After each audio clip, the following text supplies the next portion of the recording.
പ്രാർത്ഥനയോടെ നമുക്ക് തിരുവഴുത്തിലേക്ക് നമ്മുടെ ശ്രദ്ധയെ തിരിക്കാം. കർത്താവിൻ്റെ ദാസൻ ഓർമ്മപ്പെടുത്തിയ പോലെ ലോകം മുഴുവൻ ഇന്ന് യേശുക്രിസ്തുവിൻ്റെ ഉയർപ്പിനെ ആഘോഷിക്കുകയാണ്.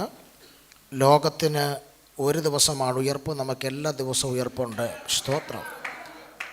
കർത്താവായ യേശുക്രിസ്തുവിൻ്റെ ഉയർപ്പ് ഒരു പ്രധാന വിഷയമാണ്. ധന്യനായ പൗലോസ്ലീഹ 1 കൊരിന്ത്യർ ലേഖനം 15-ാം അധ്യായം മുഴുവൻ അതിനുവേണ്ടി മാറ്റിവെച്ചിരിക്കുകയാണ് ഉയർപ്പിനെക്കുറിച്ച് പറയാൻ. പൗലോസ് പറഞ്ഞൊരു പ്രധാന വിഷയമുണ്ട്. നമ്മുടെ പ്രസംഗം വ്യർത്ഥമല്ലാത്തതിൻ്റെ കാരണം, നമ്മുടെ വിശ്വാസം വ്യർത്ഥമല്ലാത്തതിൻ്റെ കാരണം, നമ്മുടെ പാപമോചനം വ്യർത്ഥമല്ലാത്തതിൻ്റെ കാരണം യേശു ഉയർത്തത് കൊണ്ടാണ്. സ്തോത്രം. ഇന്ന് ഈ ഹോൾ നിൽക്കുമ്പോൾ യേശുക്രിസ്തുവിൻ്റെ ഉയർപ്പ്, പുനരുത്ഥാനം ഇതിനകത്ത് ചലിച്ചുകൊണ്ടിരിക്കണം. സ്തോത്രം. അതെല്ലാവരുടെ മേലും വ്യാപരിച്ചുകൊണ്ടിരിക്കണം. സ്തോത്രം. പ്രാർത്ഥനയോടെ നമുക്ക് തിരുവഴുത്തിലേക്ക് പ്രവേശിക്കാം. ബൈബിൾ തുറന്ന അപ്പോസ്തല പ്രവൃത്തി 2-ാം അധ്യായത്തിൽ നിന്ന് ഒരു തിരുവഴുത്തിലേക്ക് ശ്രദ്ധയെ തിരിക്കുന്നു. ബൈബിളുള്ള എല്ലാവരും ബൈബിൾ തുറന്ന് അപ്പോസ്തല പ്രവൃത്തി 2-ാം അധ്യായം 24-ാമത്തെ വാക്യം. ദൈവമോ മരണപാശങ്ങളെ അഴിച്ചിട്ട് അവനെ ഉയർത്തെഴുന്നേൽപ്പിച്ചു. മരണം അവനെ പിടിച്ചു വെക്കുന്നത്. ഇവിടെ വന്നിരുന്നപ്പോൾ ഒത്തിരി പ്രസംഗങ്ങൾ എൻ്റെ ഉള്ളിൽ കൂടെ പോയി. ഈ പ്രസംഗത്തിലേക്കാണ് ദൈവാത്മാവിനെ വിരൽ ചൂണ്ടിയത്. സ്തോത്രം. ഈ വാക്യത്തിൻ്റെ സെക്കൻഡ് പോർഷനാണ് നമ്മൾ ചിന്തിക്കാൻ പോകുന്നത്. മരണം അവനെ പിടിച്ചു വെക്കുന്നത് അസാധ്യമായിരുന്നു. ഇന്ന് രാവിലെ കൃപ പ്രാപിച്ചവരുണ്ടെങ്കിൽ വാ തുറന്ന് പറയണം, എന്നെ പിടിച്ചു വെക്കുന്നത് അസാധ്യമാണ്. എത്ര പേർക്ക് വാ തുറന്ന് പറയാൻ കഴിയുന്നുണ്ട്? എന്നെ പിടിച്ചു വെക്കുന്നത് അസാധ്യമാണ്. എൻ്റെ സഭയെ പിടിച്ചു വെക്കുന്നത് അസാധ്യമാണ്. എൻ്റെ ശരീരത്തെ പിടിച്ചു വെക്കുന്നത് അസാധ്യമാണ്. എൻ്റെ മിനിസ്ട്രിയെ പിടിച്ചു വെക്കുന്നത് അസാധ്യമാണ്.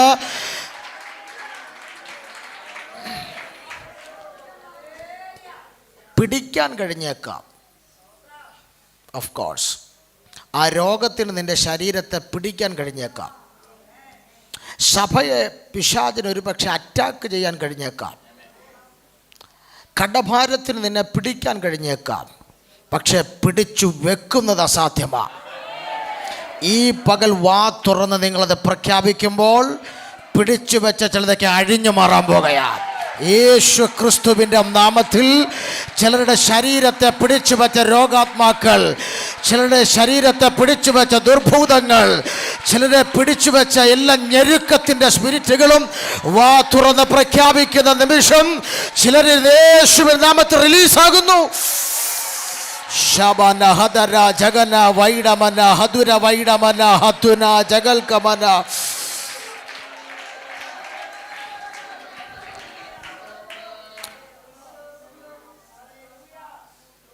എന്നെ പിടിച്ചു വെക്കുന്നത് അസാധ്യമാണ്. ഇവിടെ ഇരുന്ന് അത് പ്രഖ്യാപിക്കണം, ക്ലെയിം ചെയ്യണം. സ്തോത്രം. വീട്ടിൽ പോയിരുന്ന് പ്രഖ്യാപിച്ചാൽ ഒന്നും നടക്കുകയല്ല. അതിന് കാരണമുണ്ട്. സ്തോത്രം. ഒരു സ്പീഡ് ബോട്ട് അത് പുതുപ്പള്ളിയിലെ സ്കൂൾ ഗ്രൗണ്ടിൽ കൊണ്ടിട്ടാൽ ഒന്ന് സ്റ്റാർട്ട് ചെയ്താൽ അത് അവിടുത്തെ മണ്ണിളക്കി അവിടെ തന്നെ നിൽക്കും. അതിന് ഓടാൻ പറ്റുകയില്ല. പക്ഷെ അതേ സ്പീഡ് ബോട്ടിനെ കുമരകത്ത് കൊണ്ട് കായലിട്ടാൽ മിന്നൽ പോലെ പോകും. കാരണം ആ സ്പീഡ് ബോട്ടിന് ഓടാനുള്ള അന്തരീക്ഷം അവിടെ ഉണ്ട്. ഈ ഹോളിനകത്ത് ഒരു അന്തരീക്ഷം ചലിക്കുന്നുണ്ട്. ഇപ്പം നീ പ്രഖ്യാപിക്കാമെങ്കിൽ പ്രഖ്യാപിച്ചോ. വാ തുറന്ന് കൃപ പ്രാപിച്ചവർ വിളിച്ചു പറ, എൻ്റെ കുടുംബത്തെ പിടിച്ചു വെക്കുന്നത്, എൻ്റെ തലമുറയെ പിടിച്ചു വെക്കുന്നത്, എൻ്റെ ശരീരത്തെ, എൻ്റെ മിനിസ്ട്രിയെ, ദൈവസഭയെ പിടിച്ചു വെക്കുന്നത് അസാധ്യമാണ്. റൈറ്റ് നൗ ചിലർ പ്രഖ്യാപിച്ചു കൊണ്ടിരിക്കുമ്പോൾ തന്നെ ദൈവശക്തി ചിലരിൽ മൂവ് ചെയ്യുന്നു. സുഡമന ജനധനധര വൈഡമൽ മന വൈഷ പ്രൗഢമൽ കമന ഹടകമന ഘടക ശബ്ദന ധൂമൽ വൈഡമന ഘടക ക്ഷസി.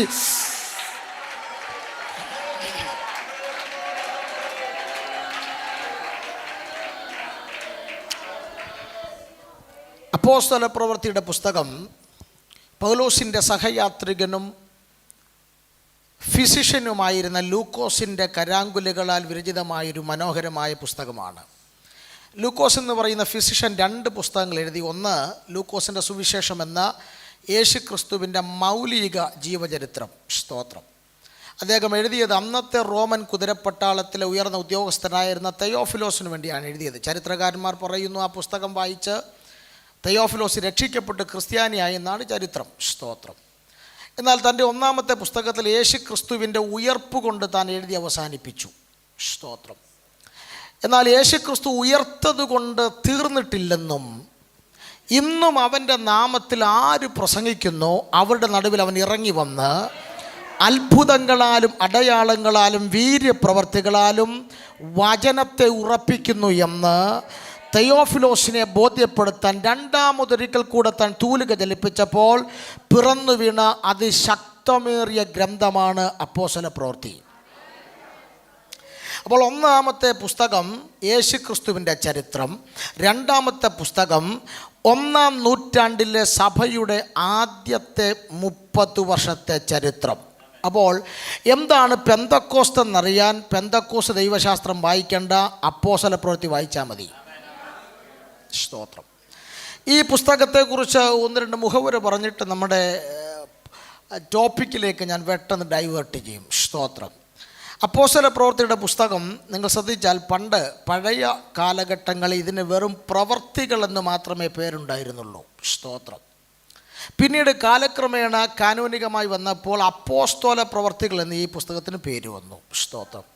ഇപ്പോഴും ഈ പേരിനോട് യോജിക്കാത്ത ഒത്തിരി തിയോളജിയൻസ് ഉണ്ട്. സ്തോത്രം. ഇപ്പോഴും ഈ പേരിനെ ഇഷ്ടപ്പെടാത്ത, ഈ പേരിനോട് യോജിക്കാത്ത ഒത്തിരി തിയോളജിയൻസ് ഉണ്ട്. അവരതിന് പറയുന്ന ന്യായം, ഇതിനകത്തൊന്നും അപ്പോസ്തലന്മാരുടെ പ്രവർത്തികൾ അധികം കാണുന്നില്ല. ഉണ്ടോ? ഇതിനകത്ത് എത്ര അപ്പോസ്തലന്മാരുണ്ട്? പത്രോസുണ്ട്, യോഹന്നാനുണ്ട്, പൗലോസുമുണ്ട്. വേറെ ആരാ ഇതിനകത്ത് അപ്പോസ്തലന്മാരെന്ന് അധികം കാണാൻ കഴിയുന്നത്? ഇനി കൂടി വന്ന യാക്കോവ് മരിച്ചുപോയി, യാക്കോവുണ്ട്, 4 പേര് കാണുമായിരിക്കും, അല്ലെങ്കിൽ 5 പേര്. അതിനപ്പുറത്തോട്ട് എവിടെയെങ്കിലും അപ്പോസ്തലന്മാരുണ്ടോ? 28 അധ്യായമുള്ള ഈ പുസ്തകത്തിൽ അപ്പോസ്തലന്മാരൊന്നും അധികം കാണുന്നില്ല. അതുകൊണ്ട് ഈ പേരിനോട് ഉയർന്ന തിയോളജിയൻസിനൊന്നും ഒരു അഭിപ്രായമില്ല ഈ പേരിനോട്. സ്തോത്രം. എനിക്കും വലിയ അഭിപ്രായമില്ല. സ്തോത്രം. അവരതുകൊണ്ട് ഈ പുസ്തകത്തെ അവർ വേറെ ഒരു പേര് വിളിച്ചു. സ്തോത്രം. 28 അധ്യായമുള്ള പുസ്തകം അവർ ഒബ്സർവേഷൻ ചെയ്തിട്ട് അവർ പറഞ്ഞു, ഇതിനകത്ത് അപ്പോസ്തലന്മാരുടെ പ്രവൃത്തിയല്ല, പരിശുദ്ധാത്മാവിൻ്റെ പ്രവൃത്തിയാണ്. സ്തോത്രം. അവർ പറഞ്ഞു, ഇതിനകത്ത് മുഴുവൻ ഞങ്ങൾ കണ്ടത് പരിശുദ്ധാത്മാവ് ഓരോ ലൊക്കേഷനിലും ചെയ്യുന്ന മിറക്കിൾസുകളാണ്. അങ്ങനെയെങ്കിൽ ഒരു കാര്യം വളരെ വ്യക്തമാണ്. നിങ്ങൾ ഈ പുസ്തകം ശ്രദ്ധിച്ചാൽ മനസ്സിലാകും. ആദ്യത്തെ ഒരു 11 അധ്യായങ്ങളിൽ പരിശുദ്ധാത്മാവ് പ്രവർത്തിച്ചത് മുഴുവൻ യെരുശലേം എന്ന് പറയുന്ന യഹൂദന്മാർ മാത്രം തിങ്ങിപ്പാർക്കുന്ന ഒരു സ്ഥലം, സഭയെ കേന്ദ്രീകരിച്ചാണ് പരിശുദ്ധാത്മാവ് പ്രവർത്തിച്ചത്. പക്ഷേ 12-ാം അധ്യായം മുതൽ ഞാൻ ശ്രദ്ധിച്ചപ്പോൾ, പ്രത്യേകിച്ച് 13-ാം അധ്യായത്തിൽ ഞാൻ ശ്രദ്ധിച്ചപ്പോൾ, പരിശുദ്ധാത്മാവ് കേന്ദ്രം ഒന്ന് മാറ്റി. യെരുശലേമിൽ നിന്ന് പരിശുദ്ധാത്മാവ് ജാതികൾ മാത്രം ആരാധിക്കുന്ന അന്ത്യോക്യ സഭയിലേക്ക് പരിശുദ്ധാത്മാവ് കേന്ദ്രം മാറ്റി. അതിൻ്റെ അടയാളമാണ്, അന്ത്യോക്യ സഭയിൽ നിന്നാണ് അത് പൗലോസും ബർണബാസും വിളിച്ച വേലയ്ക്ക് വേണ്ടി വേർതിരിയുന്നതും, അവിടുന്നാണ് മിഷണറിമാർ പുറപ്പെടുന്നതും, പ്രവാചകന്മാർ, ഉപദേഷ്ടാക്കന്മാർ, സുവിശേഷകന്മാർ എല്ലാം എഴുന്നേൽക്കുന്ന അവിടുന്ന്. അപ്പോൾ ഒരു കാര്യം എനിക്ക് മനസ്സിലായി, പിന്നെ യെരുശലേം സഭയെ കാണുന്നില്ല. കൗൺസിലിന് വേണ്ടി മാത്രമേ യെരുശലേം സഭയെ കാണുന്നുള്ളൂ. പിന്നെ മുഴുവൻ ആത്മാവിൻ്റെ ചലനം മുഴുവൻ നടക്കുന്നത് അന്ത്യോക്യ സഭയിൽ നിന്നാണ്. സ്തോത്രം. നിങ്ങളോടൊരു ദൂത് പറയാൻ ആത്മാവിനെ നിയോഗിക്കുന്നുണ്ട് പറയുന്നു. സ്തോത്രം. 2025 തീരുന്ന മുൻപ് കോട്ടയം ജില്ലയിൽ പരിശുദ്ധാത്മാവിന്റെ കേന്ദ്രം നിങ്ങളുടെ സഭയാകാൻ പോകുകയാണ്. വിശ്വസിക്കാൻ പറ്റുന്നവർ നല്ല ആമേൻ പറഞ്ഞു. പരിശുദ്ധാത്മാവ് കേന്ദ്രം ഈ സഭയിലോട്ട് മാറ്റാൻ പോകുകയാണ്. നല്ല ഉറപ്പോടെ ആത്മാവ് സ്തോത്രം ചെയ്തു. നിന്റെ ദേശത്തിനകത്ത് 16 കിലോമീറ്റർ ചുറ്റളവിൽ വലിയ ഉണർവിന്റെ ജ്വാല കത്തിക്കാൻ പരിശുദ്ധാത്മാവ് ഈ സഭയിലേക്ക് കേന്ദ്രം മാറ്റുന്നു. Right now, Shabana, Jagalmana, Dhumana, Vaidamana, Gadagachasiya, Shabanagadagacharam, Dhumal Manathane, Vaisha Praudamal. ഞാനൊരു അബദ്ധ പഞ്ചാംഗം പ്രസംഗിച്ചതല്ല. സ്തോത്രം. സുബോധമില്ലാതെ പറഞ്ഞതല്ല. എന്നോട് ആത്മാവ് ശക്തമായി പറയുന്നു, ഒരു 16 കിലോമീറ്റർ ചുറ്റളവിൽ അസാധാരണ ഉണർവിൻ്റെ കാറ്റ് വീശാൻ കോട്ടയം ജില്ലയിൽ പരിശുദ്ധാത്മാവ് നിങ്ങളുടെ സഭയിലേക്ക് കേന്ദ്രം ഷിഫ്റ്റ് ചെയ്യുകയാണ്. ഹോളി സ്പിരിറ്റ് ഇതിനകത്തേക്ക് മൂവ് ചെയ്യുന്ന കാഴ്ച ഞാൻ ആത്മാവിൽ കണ്ടുകൊണ്ട് പറയുന്നു. വിശ്വസിക്കുന്നവർ റിസീവ് ചെയ്യാൻ തയ്യാറാകുക. ഈ പകൽ അതിന്റെ ചലനം ഇതിനകത്ത് ആരംഭിക്കുന്നു. ശമന ഹദന രമന ജഗല ഘടക ധുമൽ മനാധന ശബര ഘടക ധിബിരിഗമന ഘടക ശൈതമൽ മനാധന വൈഡമാന.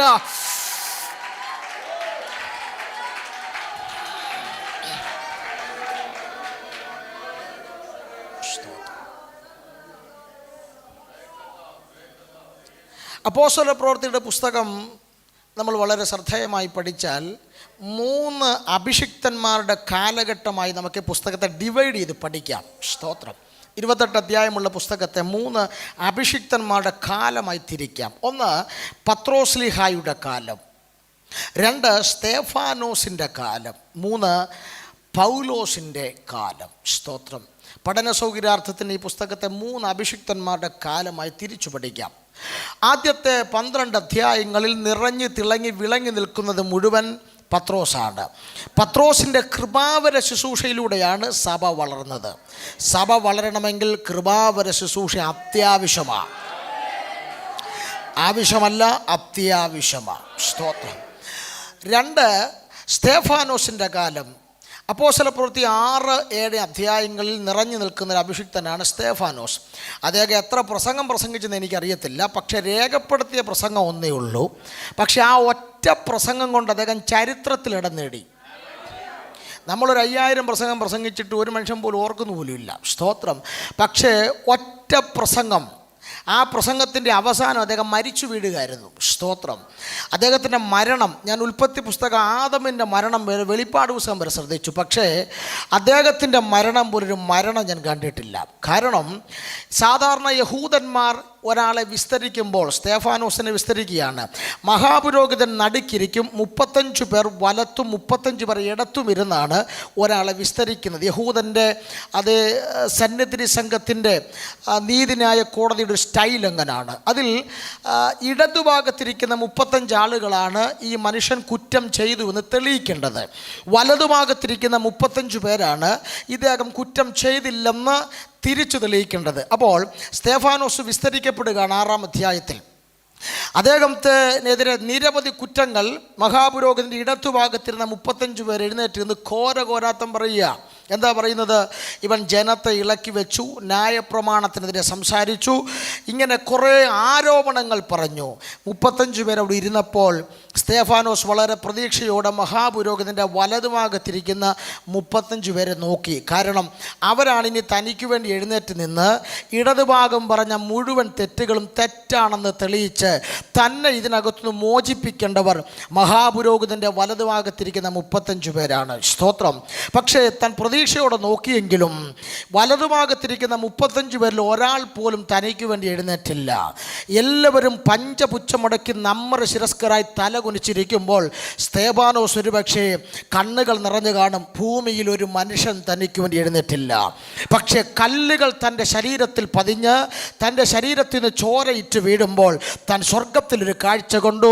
ഭൂമിയിൽ തനിക്കായി ആരും എഴുന്നേൽക്കാതിരുന്നപ്പോൾ സ്വർഗത്തിൽ പിതാവിൻ്റെ വലതുഭാഗത്ത് ഒരുവൻ തനിക്ക് വേണ്ടി എഴുന്നേൽക്കുന്ന കാഴ്ച സ്തേഫാനോസ് വെളിപ്പാടിൽ കാണുകയാണ്. ആരെയോ നോക്കി ഞാൻ ആത്മാവിൽ വിളിച്ചു പറയുന്നു, ഈ ഭൂമിയിൽ നിനക്ക് വേണ്ടി എഴുന്നേൽക്കേണ്ട പലരും എഴുന്നേൽക്കാതിരിക്കുമ്പോൾ സ്വർഗത്തിൽ ഒരുവൻ വലതുഭാഗത്ത് നിനക്ക് വേണ്ടി ഇന്ന് പകൽ ചാടി എഴുന്നേൽക്കുന്ന പകലാണെന്ന് വിശ്വസിക്കുന്നവരുണ്ടെങ്കിൽ ആത്മാവിൽ സ്തോത്രം ചെയ്ത് പറയുക, സ്വർഗം നിനക്ക് വേണ്ടി എഴുന്നേൽക്കുകയാണ്.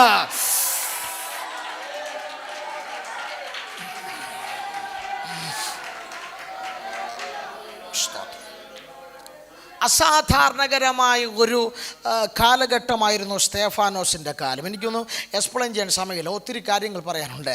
ഏറ്റവും അവസാനത്തെ കാലഘട്ടം, അപ്പോസ്തല പ്രവൃത്തിയുടെ അവസാനത്തെ കാലഘട്ടം പൗലോസിൻ്റെ കാലമാണ്. ബൃഹത്തായ കാലം പൗലോസിൻ്റെ കാലമാണ്. അപ്പോൾ നോക്കിയേ, സിമ്പിളായി പുസ്തകത്തെ നമ്മൾ പഠിക്കാം. 1 പത്രോസിൻ്റെ കാലം, 2 സ്തേഫാനോസിൻ്റെ കാലം, 3 പൗലോസിൻ്റെ കാലം. അങ്ങനെങ്കിൽ പത്രോസിനൊരു കാലമുണ്ടായിരുന്നു, സ്തേഫാനോസിനൊരു കാലമുണ്ടായിരുന്നു, പൗലോസിനൊരു കാലമുണ്ടായിരുന്നു. അങ്ങനെങ്കിൽ ഇന്ന് പകൽ ദൈവാത്മാവ് നിങ്ങളോട് പറയുന്നു, നിങ്ങൾക്കും ഒരു കാലമുണ്ട്. കരയാനൊരു കാലമുണ്ടെങ്കിൽ എന്നും നീ കരഞ്ഞുകൊണ്ടിരിക്കത്തില്ല. ചിരിക്കാൻ നിനക്കൊരു കാലം ആരംഭിക്കും. വിതയ്ക്കാനൊരു കാലമുണ്ടെങ്കിൽ എന്നും വിതച്ചുകൊണ്ടിരിക്കത്തില്ല. കൊയ്യാനൊരു കാലം ആരംഭിക്കും. നല്ല നെഞ്ചുറപ്പുള്ള ദൈവമക്കളുണ്ടെങ്കിൽ വിശ്വസിച്ച് പറ, 2025 എൻ്റെ സഭയുടെ വിടുതലിൻ്റെ കാലമാണ്. എൻ്റെ തലമുറയുടെ വിടുതലിൻ്റെ കാലമാണ്. എൻ്റെ മിനിസ്ട്രിയുടെ വിടുതലിൻ്റെ കാലമാണ്. ചിലരുടെ കൗണ്ട് ഡൗൺ സ്റ്റാർട്ട് ചെയ്യുന്ന കാലമെന്ന് പരിശുദ്ധാത്മാവ് ഇടപെടുമ്പോൾ ദൈവാത്മാവ് പറയുന്നു, നിന്റെ കാലം ആരംഭിക്കുന്നു.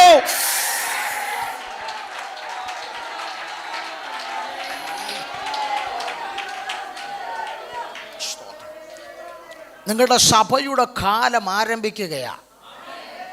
കാലം കഴിഞ്ഞില്ല, ആരംഭിക്കുകയായി ഇന്ന് പകൽ. സ്തോത്രം. അപ്പോസ്തലപ്രവൃത്തിയിലെ താക്കോൽ അധ്യായം എല്ലാവർക്കും അറിയാം, അധ്യായം 2. സ്തോത്രം. താക്കോൽ വാക്യം എല്ലാവർക്കും അറിഞ്ഞിരിക്കണം. 1 അധ്യായം 8 ഏതൊറക്കത്തിൽ ചോദിച്ചാലും ബൈഹാർട്ടായി പറഞ്ഞിരിക്കണം.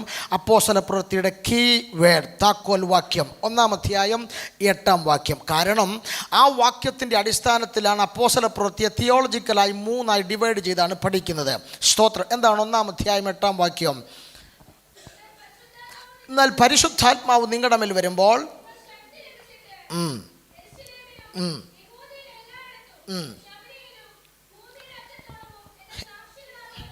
ഒന്നാം അധ്യായത്തിൻ്റെ 8 എന്ന താക്കോൽ വാക്യം അടിസ്ഥാനപ്പെടുത്തി 3 നമുക്ക് ഈ പുസ്തകത്തെ തിയോളജിക്കലായി തിരിക്കാം. 1 മുതൽ 7 വരെയുള്ള അധ്യായങ്ങളിൽ സഭ യെരൂശലേമിൽ എന്നുള്ളതാണ് ഇതിനകത്തെ പ്രധാനപ്പെട്ട വിഷയം. സഭ എവിടെയാണ്? യെരൂശലേമിൽ. 8 അധ്യായം മുതൽ 13 അധ്യായം വരെ ശ്രദ്ധിച്ചാൽ സഭ യഹൂദിയിലും ശമരിയയിലും. സഭ യഹൂദിയിലും ശമരിയയിലും. 14 അധ്യായം മുതൽ 28 അധ്യായം വരെ പരിശോധിച്ചാൽ സഭ ഭൂമിയുടെ അറ്റത്തോളം. സ്തോത്രം. സഭ യെരൂശലേമിൽ, സഭ യഹൂദിയിലും ശമരിയിലും, സഭ ഭൂമിയുടെ.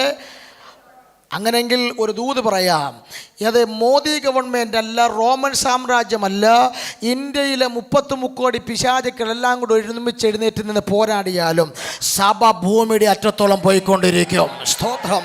സഭ ഭൂമിയുടെ അറ്റത്തോളം പോയിക്കൊണ്ടിരിക്കും. സഭയെ തടയാൻ ഇവിടുത്തെ ഒരു ശക്തിക്കും കഴിയത്തില്ലെങ്കിൽ വിശ്വസിക്കുന്നവർ വിളിച്ചു പറ, സഭ ഭൂമിയുടെ അറ്റത്തോളം, സഭ ഭൂമിയുടെ അറ്റത്തോളം സഞ്ചരിച്ചു കൊണ്ടിരിക്കും.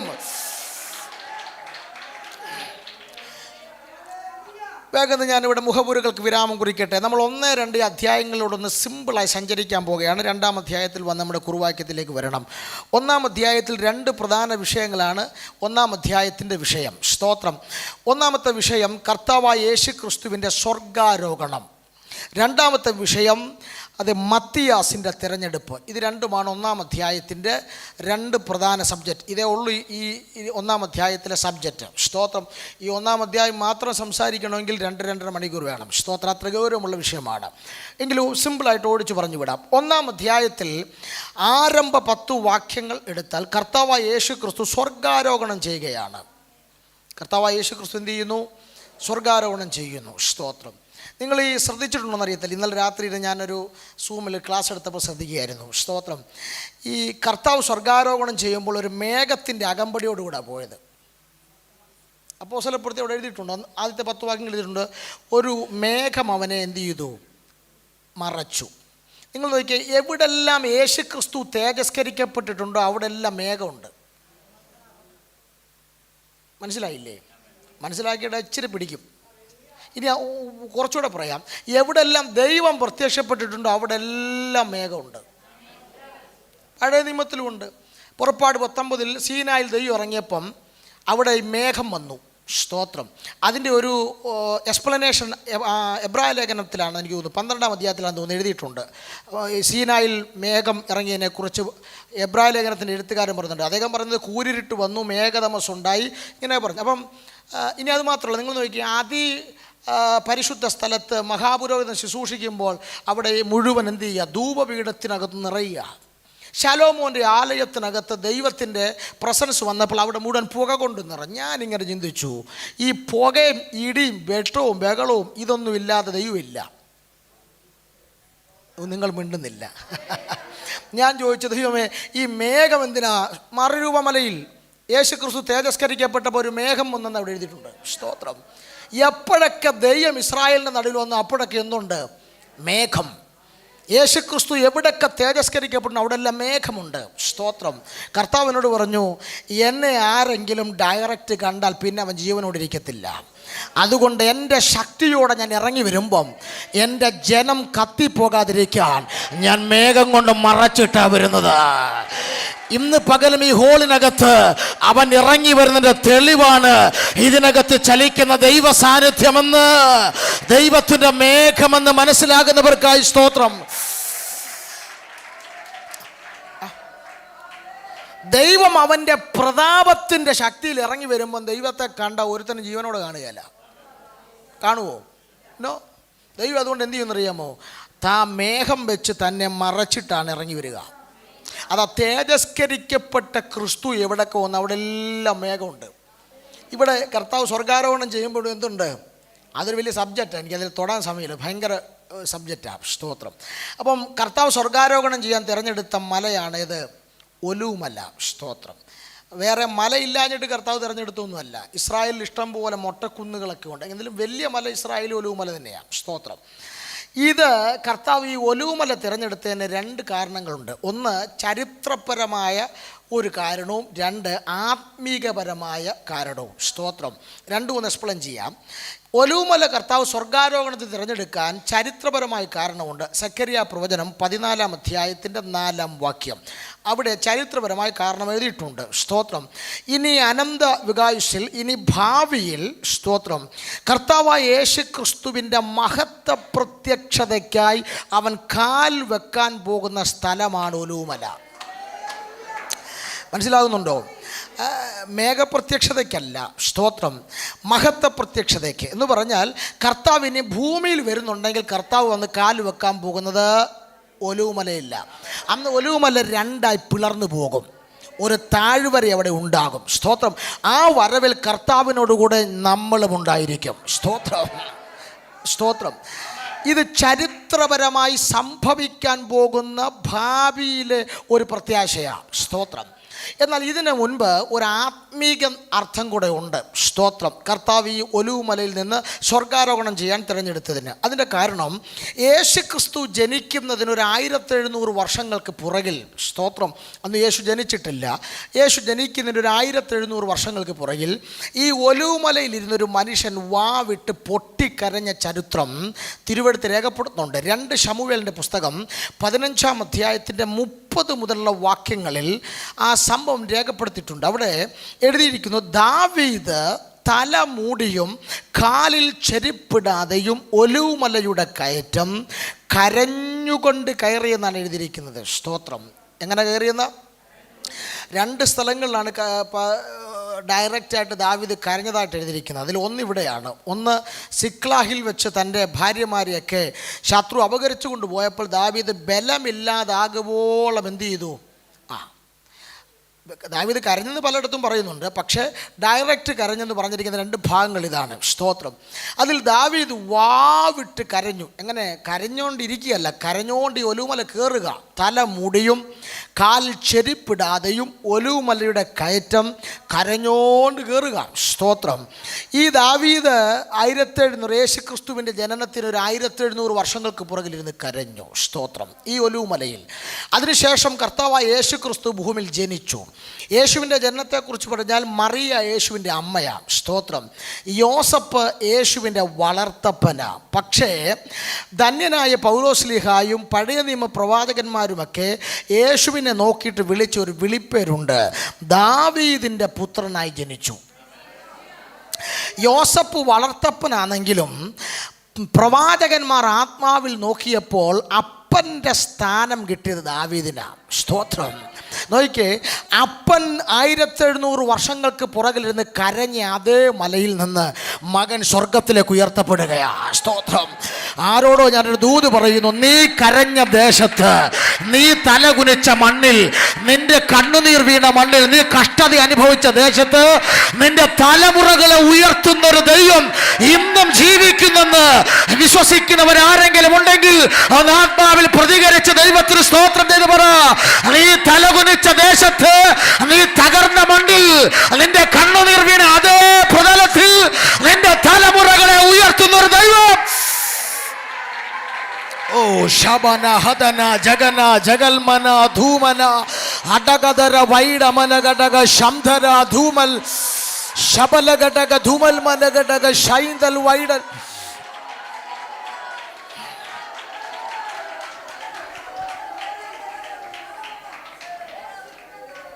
കർത്താവായ യേശു ക്രിസ്തു സ്വർഗാരോഹണത്തിന് മുമ്പ് എന്ന് പറഞ്ഞാൽ സ്വർഗാരോഹണം ചെയ്യാൻ മിനിറ്റുകൾ മാത്രം ബാക്കി നിൽക്കുമ്പം കർത്താവ് ഫൈനലി ഇവരോട് സംസാരിച്ചൊരു വിഷയം, സ്തോത്രം, അത് 1-ാം അധ്യായത്തിൻ്റെ 4-ാം വാക്യമാണ്. സ്തോത്രം. സാധാരണ നമ്മൾ പറയാറ് ഒരു മനുഷ്യൻ്റെ മരണമൊഴി എന്ന് പറയാറുണ്ട്. പോലീസുകാർ ലീഗലി വളരെ വിലയുള്ളതാണ്. എന്ത് മരണമൊഴി? കർത്താവിൻ്റെ മരണമൊഴി എന്ന് പറയാൻ പറ്റത്തില്ല. ഈ ഭൂമിയിൽ നിന്ന് ഫിസിക്കലി താൻ പോകുന്നതിന് മുൻപ് ഫൈനലി കർത്താവ് പറഞ്ഞ വേഡ് എന്നുള്ള രീതിയിൽ ഈ 4-ാം വാക്യം വളരെ ഗൗരവമുള്ളതാണ്. എന്താണ് കർത്താവ് പറഞ്ഞത്? ആ വാക്യം ഒന്ന് ശ്രദ്ധിക്കാം. നമുക്ക് ഒത്തിരി അർത്ഥങ്ങൾ ഇതിനകത്തുണ്ട്, ഒന്ന് ശ്രദ്ധിക്കാം. 1-ാം അധ്യായത്തിന് 4-ാം വാക്യം, അപ്പോസ്തല പ്രവൃത്തി.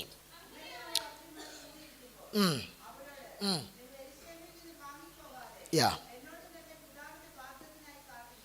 3 കാര്യങ്ങൾ കർത്താവ് പറഞ്ഞു. 1, കാത്തിരിക്കണം. 2, എവിടെ കാത്തിരിക്കണം. 3, എന്തിനു വേണ്ടി കാത്തിരിക്കണം. 3 കാര്യങ്ങളും ഒന്ന് എക്സ്പ്ലെയിൻ ചെയ്തു പോകാം. സ്തോത്രം.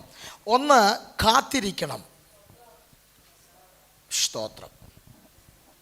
എന്ത്? കാത്തിരിക്കണം. സ്തോത്രം. 2, എവിടെ കാത്തിരിക്കണം.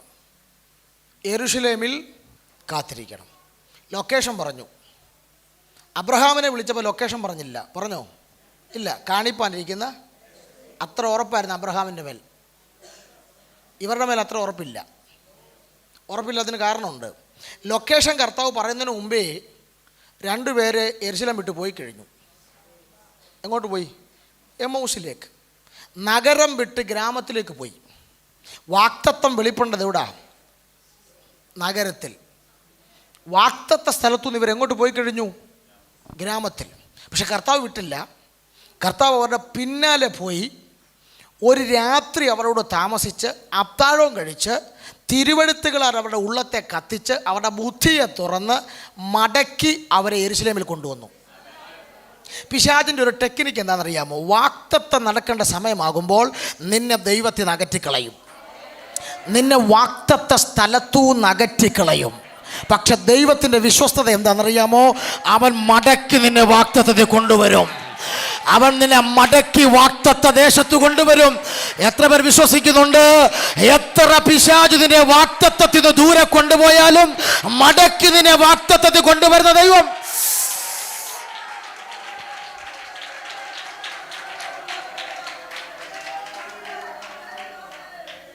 പണ്ടൊരു കുടുംബത്തെ വാക്തത്വ സ്ഥലത്തുനിന്ന് നേരെ മോവാബിലോട്ട് കൊണ്ടുപോയി.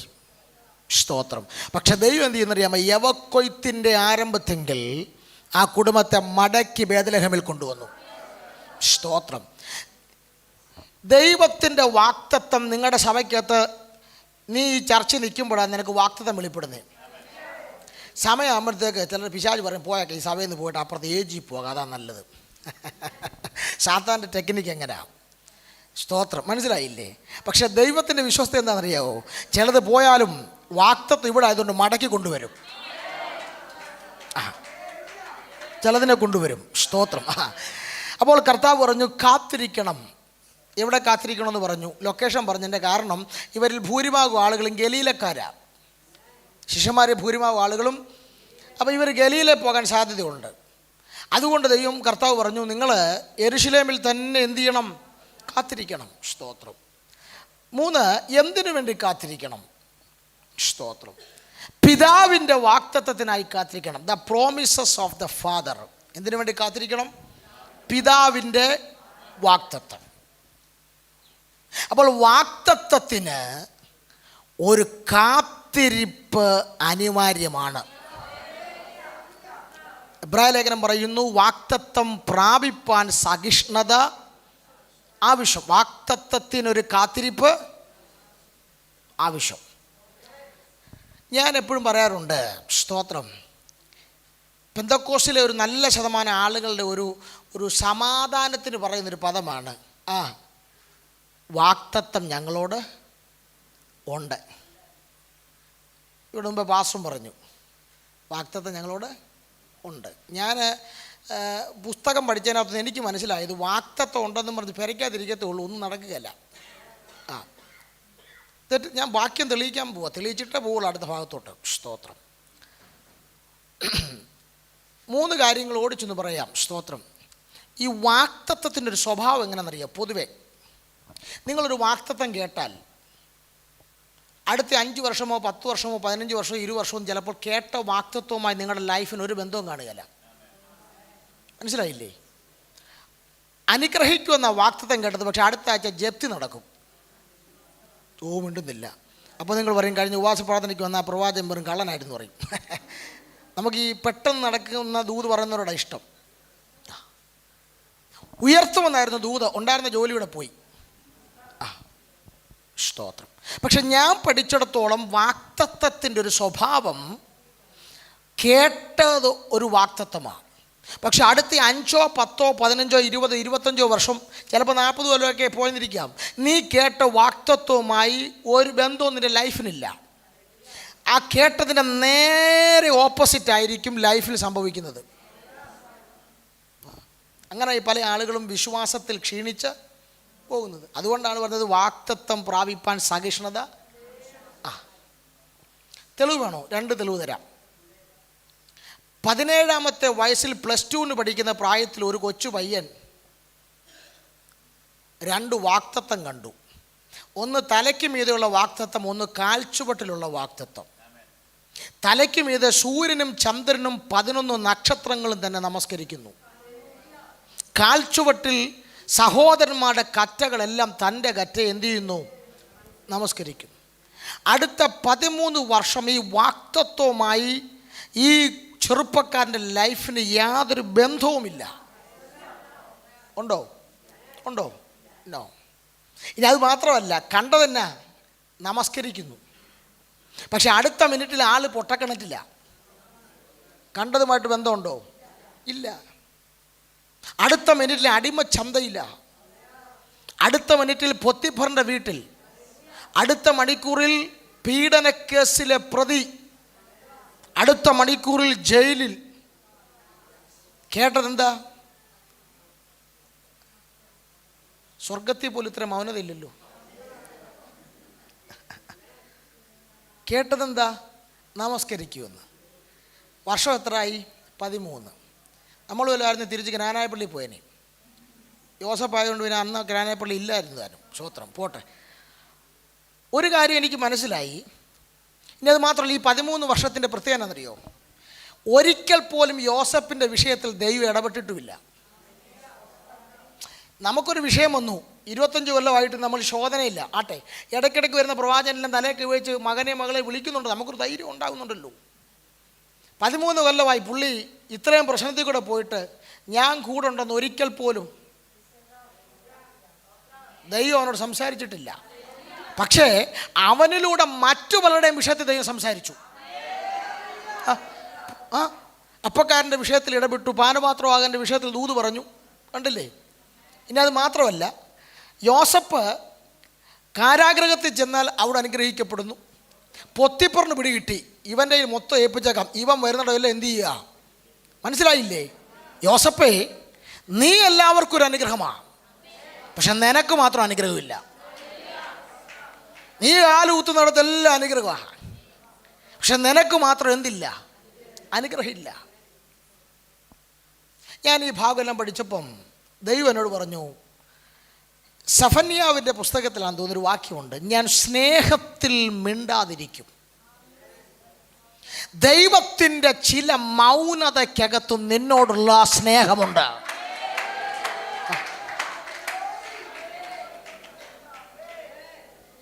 ചിലപ്പോൾ നിൻ്റെ ഇടത്തും വലത്തും ഇരിക്കുന്ന തലയൊക്കെ വെച്ച് ദൂത് പറയും, നിന്നോട് പറയുകയല്ല. സത്യത്തിൽ ദൂത് കേൾക്കാനുള്ള പ്രശ്നമുള്ള ആൾ നീ ആയിരിക്കാം. പക്ഷെ ദൈവം നിന്നോട് മിണ്ടാതിരിക്കും. മിണ്ടാതിരിക്കും എന്ന് പറഞ്ഞതിൻ്റെ കാര്യം എന്താണെന്ന് ചോദിച്ചാൽ, നിനക്ക് വേണ്ടി എന്തെങ്കിലും ഒരുക്കാൻ പോകുന്നുവെന്ന് നിന്നോട് പറയാനില്ല. ഓൾറെഡി നിനക്കൊരു കസേര റിസർവ് ചെയ്തിട്ട് കഴിഞ്ഞു. നീ അതിലേക്ക് വന്നു കയറിയാൽ മാത്രം മതി.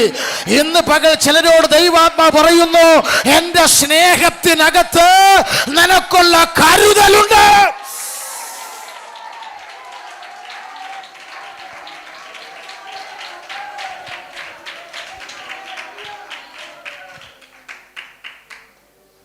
ഇനി ഞാൻ നിങ്ങൾ ചൂണ്ടിക്കാണിക്കുക ഒരു കാര്യം. 13 കൊല്ലം ദൈവം ഒരിടത്ത് യോസഫിന് വേണ്ടി സംസാരിച്ചിട്ടില്ല, യോസഫിനോട് വ്യക്തിപരമായി ധൈര്യപ്പെടുത്തില്ല. പക്ഷേ യോസഫ് അറിഞ്ഞില്ല. യോസഫിൻ്റെ മുഴുവൻ പ്രശ്നങ്ങളിലും യോസഫ് അറിയാതെ ദൈവം ഇടപെട്ടുകൊണ്ടിരുന്നു. നീ അറിയുന്നില്ലെന്നേ ഉള്ളൂ. നിന്റെ സകല വിഷയങ്ങളിലും നീ അറിയാതെ ദൈവം ഇടപെട്ടുകൊണ്ടിരിക്കുകയാ. നീ കാണുന്നില്ലെന്നേ ഉള്ളൂ, നീ മനസ്സിലാക്കുന്നില്ലെന്നേ ഉള്ളൂ. നീ അറിയാതെ മുഴുവൻ വിഷയങ്ങളിലും ദൈവം ഇടപെട്ടുകൊണ്ടിരിക്കുകയാ.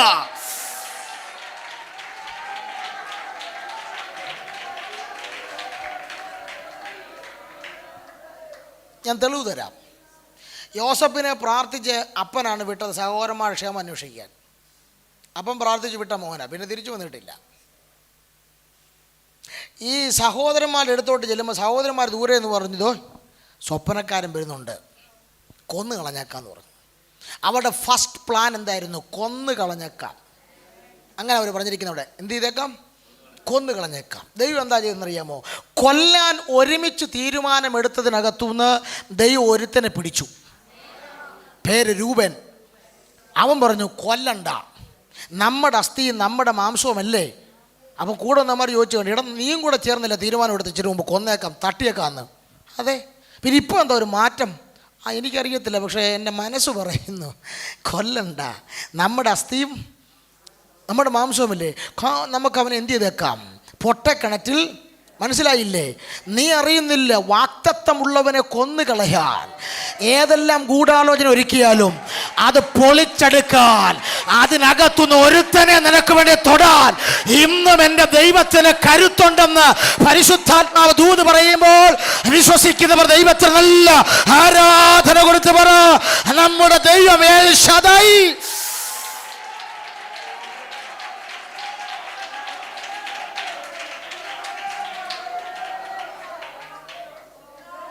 ഇപ്പോൾ ആൾ പൊട്ടക്കണ്ടി കിടക്കുക. പൊട്ടക്കണ്ടി കിടക്കുമ്പോൾ അതുവഴി ഒരു മിദ്യാന കച്ചവടക്കാർ വന്നു, ഇസ്മായിൽ കച്ചവടക്കാർ. അവരോട് ഇവർ ചോദിച്ചു, ഇവിടെ ഒരു ചരക്ക് കിടപ്പുണ്ട്, വാങ്ങിക്കുന്നോന്ന് ചോദിച്ചു. അവർ നോക്കിയപ്പം 17 വയസ്സുള്ളൊരു പയ്യനാണ് കണ്ടി കിടക്കുന്നത്. അവർ പറഞ്ഞു, ഞങ്ങൾ സുഗന്ധദ്രവ്യങ്ങൾ, നറുംപശ, സാമ്പ്രാണി, ഇങ്ങനെയുള്ള ഐറ്റംസ് മാത്രമേ ഞങ്ങൾ എന്ത് ചെയ്യുള്ളൂ. ഞങ്ങളുടെ ബിസിനസ് ഇതാണ്. സുഗന്ധദ്രവ്യങ്ങൾ, നറുംപശ, സാമ്പ്രാണി, ഇതൊക്കെയാണ് ഞങ്ങളുടെ ബിസിനസ് ഇതൊക്കെയാണ്. പക്ഷേ ദൈവം ഇവരോട് പറഞ്ഞു, നിങ്ങൾ എങ്ങോട്ട് പോവാ? മിസ്രൈമിലേക്ക് പോവാ. ആണോ? ആണെങ്കിൽ നിങ്ങൾ ഇന്ന് വരെ ചെയ്യാത്തൊരു പുതിയ ബിസിനസ്സോടെ തുടങ്ങിക്കോളാൻ പറഞ്ഞു. മനസ്സിലായില്ലേ? യോസഫ് മിസ്രൈമിൽ എത്തണമെങ്കിൽ ഇവരിവനെ വാങ്ങിച്ചേ പറ്റൂ. സ്തോത്രം. നിന്നെ രക്ഷിക്കാൻ ദൈവം പദ്ധതി ഒരുക്കിയിട്ടുണ്ടെങ്കിൽ ഇതുവരെ ചെയ്യാത്ത ബിസിനസ് ചിലരെ കൊണ്ട് ദൈവം ചെയ്യിപ്പിക്കും. ഇതുവരെ തുടങ്ങാത്തത് ദൈവം ചിലരെ കൊണ്ട് തുടങ്ങിപ്പിക്കുമെന്ന്, ഇതുവരെ വാങ്ങിക്കാത്ത ചിലത് ചിലരെ കൊണ്ട് വാങ്ങിപ്പിക്കുമെന്ന്. അത് ദൈവത്തിന്റെ പദ്ധതിയിൽപ്പെടുന്ന കാര്യമാണ്. ആയുസിൽ ഇന്ന് വരെ ചെയ്യാത്തൊരു ബിസിനസ് അവർ അന്ന് ചെയ്തു. ഫസ്റ്റ് അവർ ചെയ്തത് ആര്? മിദ്യാനെ കച്ചവടക്കാർ, അല്ലെങ്കിൽ ഇസ്മായിൽ കച്ചവടക്കാർ. അവർ പിന്നെ വാങ്ങിച്ചുകൊണ്ട് പോയി മിസ്രൈമിൽ കൊണ്ടുപോയി അടിമച്ചന്തി നിർത്തി. അർദ്ധനഗ്നനായിട്ട് അടിമച്ചന്തി നിൽക്കുമ്പം 17 വയസ്സല്ലേ, കണ്ടാൽ നല്ല പ്രായമല്ലേ. ഓരോ ആളുകളായിട്ട് വന്ന് യോസഫിനെ നോക്കി വില പേശുക. പക്ഷെ ആർക്കും അങ്ങോട്ട് പിടിക്കുന്നില്ല യോസഫിനെ. ആർക്കും അങ്ങോട്ട് കുഴപ്പം വല്ലതും ഉണ്ടോ? നല്ല പയ്യൻ, കണ്ട പുഷ്ടിയുണ്ട്, 17 വയസ്സ് ഉള്ളൂ. പക്ഷേ വന്ന് നോക്കുന്ന ഒരു മനുഷ്യന് ഇവനോട് താല്പര്യം എങ്ങനെ തോന്നും? കാരണം പൊത്തിപ്പറിൻ്റെ വീട്ടിൽ കയറിയാൽ മിസ്രൈമിലേക്ക് പോകാൻ പറ്റുമോ? പൊത്തിപ്പർ വരുന്നിടം വരെ ദൈവം വരുന്നവരെല്ലാം ദൈവം മാറ്റിവിടുക. മാറ്. മനസ്സിലായില്ലേ? ദൈവം നിനക്ക് വെച്ച കണക്ഷൻ വരുന്നിടം വരെ ഒറ്റ മനുഷ്യൻ നിന്റെ അടുത്ത് വരാൻ ദൈവം അനുവദിക്കത്തില്ല. ദൈവം മാറ്റിക്കൊണ്ടേയിരിക്കും. സകല മനുഷ്യരെ മാറ്റുകയാ.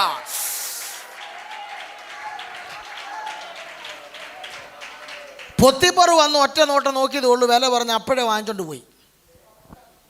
പൊത്തിപ്പറിൻ്റെ വീട്ടിൽ കയറിയതും കുറച്ച് ദിവസം കഴിഞ്ഞപ്പോൾ പൊത്തിപ്പറിന് മനസ്സിലായി യഹോവ ഇവൻ്റെ കൂടെ തൻ്റെ ഭാര്യ ഒഴികെ സകലത്തെയും യോസഫിനെ ഏൽപ്പിച്ചു. ഇപ്പോൾ യോസഫ് ഒരു നല്ല കംഫോർട്ട് സോണിലാണ്. കാരണം പുള്ളി അവിടുത്തെ കാര്യസ്ഥനാണ്. നാടൻ ഭാഷ പറഞ്ഞാൽ കംഫോർട്ട് സോണില്ല. ദൈവത്തിന് മനസ്സിലായി ഇവൻ ഇവിടെ തന്നെ ഇരിക്കത്തേ ഉള്ളൂ. കുറച്ച് കാലം കഴിയുമ്പോൾ ഒരു വാർത്ത വരും. എന്താണെന്നറിയോ? പൊത്തിഫറിൻ്റെ കാര്യസ്ഥനായിട്ട് 110 വയസ്സുള്ള യോസഫ് കാലം ചെയ്തു.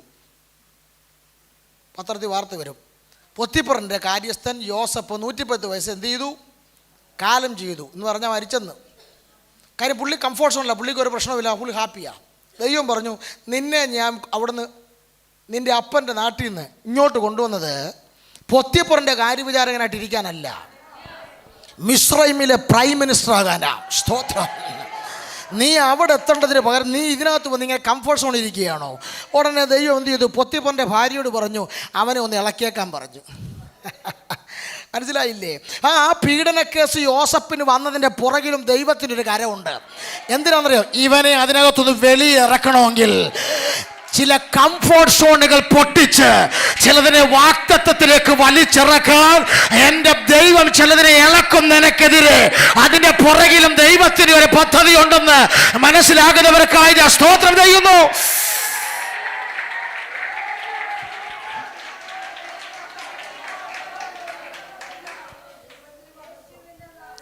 ഇടയ്ക്കിടയ്ക്ക് ജോയ് പാസിനെതിരെ ആരെങ്കിലുമൊക്കെ ദൈവം ഇളക്കും.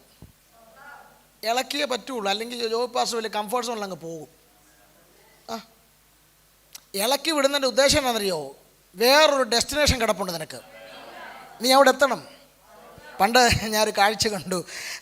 ഒരു റെയിൽവേ സ്റ്റേഷനിൽ 2 കൂട്ടം ആളുകളെയും കണ്ടു. ഒന്നൊരു ചെറുപ്പക്കാരൻ ഒരു ബെർമൂഡൊക്കെ ഇട്ട് അവൻ്റെ കയ്യിലൊരു ഒരു ജർമ്മൻ ഷെപ്പേർഡാന്ന് തോന്നുന്നു, ഒരു വലിയ പട്ടിയെ തുടലൊക്കെ പിടിച്ചാൽ നിൽക്കുക. വേറൊരു മനുഷ്യനെയും കണ്ടു, മുടന്തര. 8:10 നടക്കുന്ന മുടന്തര. സ്തോത്രം. അപ്പോൾ ഈ മുടൻ തന്നെ ഇവിടെ ഡൽഹിക്ക് കണ്ട് പോകാൻ വേണ്ടി വന്നിരിക്കുക. അപ്പോൾ ഒരു ട്രെയിൻ വന്നു നിന്നു. അപ്പോൾ ഈ പുള്ളി ചായ കുടിച്ചുകൊണ്ടിരിക്കുക. പുള്ളി സാധനമൊക്കെ എടുത്തുകൊണ്ട് പുള്ളി നടന്നു വന്നിട്ട് ട്രെയിൻ എൻ്റെ വഴിക്ക് പോയി. കാര്യം മുടൻ തൊള്ളതുകൊണ്ട് പുള്ളിക്ക് നടന്ന് പരിമിതി ഉണ്ടല്ലോ. അപ്പോൾ ഈ ചെറുപ്പക്കാരൻ ഇത് കണ്ടുകൊണ്ട് നിൽക്കുക. ഈ പുള്ളിക്ക് ട്രെയിൻ കിട്ടുകയെന്ന് കൺഫേമാണ്. ഉടനെ ചെറുപ്പക്കാരൻ എന്തെന്നറിയോ? തൻ്റെ കയ്യിലിരുന്ന് ഈ പട്ടിയുടെ തുടൽ നയിച്ചു കൊടുത്തു. പട്ടി ഈ മുടന്തനെ നോക്കിയിട്ട് ഒറ്റ കൊരേ മുടന്തൻ നേരെ ഒറ്റ ചാട്ടും. ഈ മുടന്തൻ ഒറ്റ ചാട്ടം ഒറ്റ കയറ്റവും.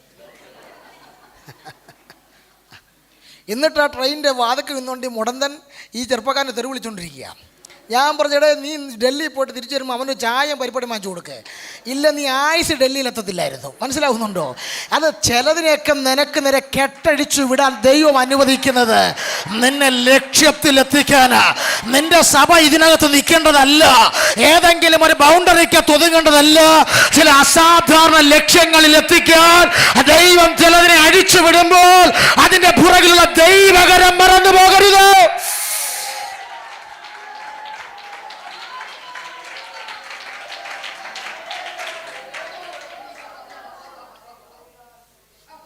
യോസഫ് ഇപ്പോൾ എവിടെ കിടക്കുക? ഇപ്പോൾ ജയിലില്ല. എവിടെ കിടക്കുക? അവിടെ ദൈവത്തിന് ഇടപെടൽ ഉണ്ടായി. സാധാരണ ഈ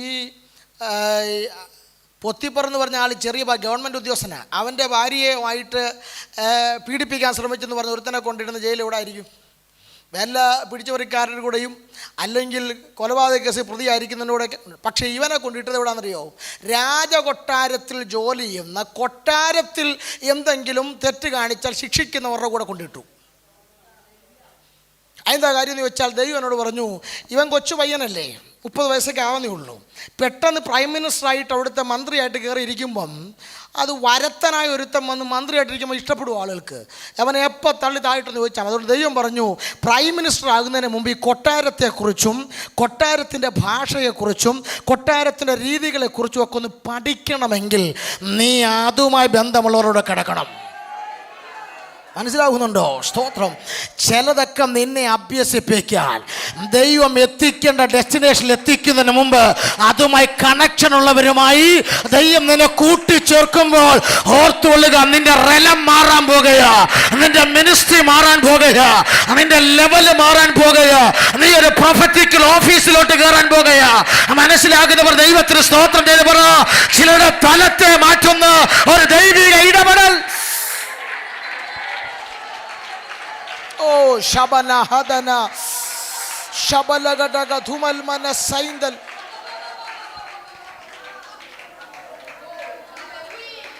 അപ്പൊ കേട്ട വാക്തത്വവും അടുത്ത 13 കൊല്ലവും ഇതുമായിട്ടൊരു ബന്ധവുമില്ലെങ്കിലും വാക്തത്വം ചെയ്തവൻ വിശ്വസ്തനായിരുന്നു.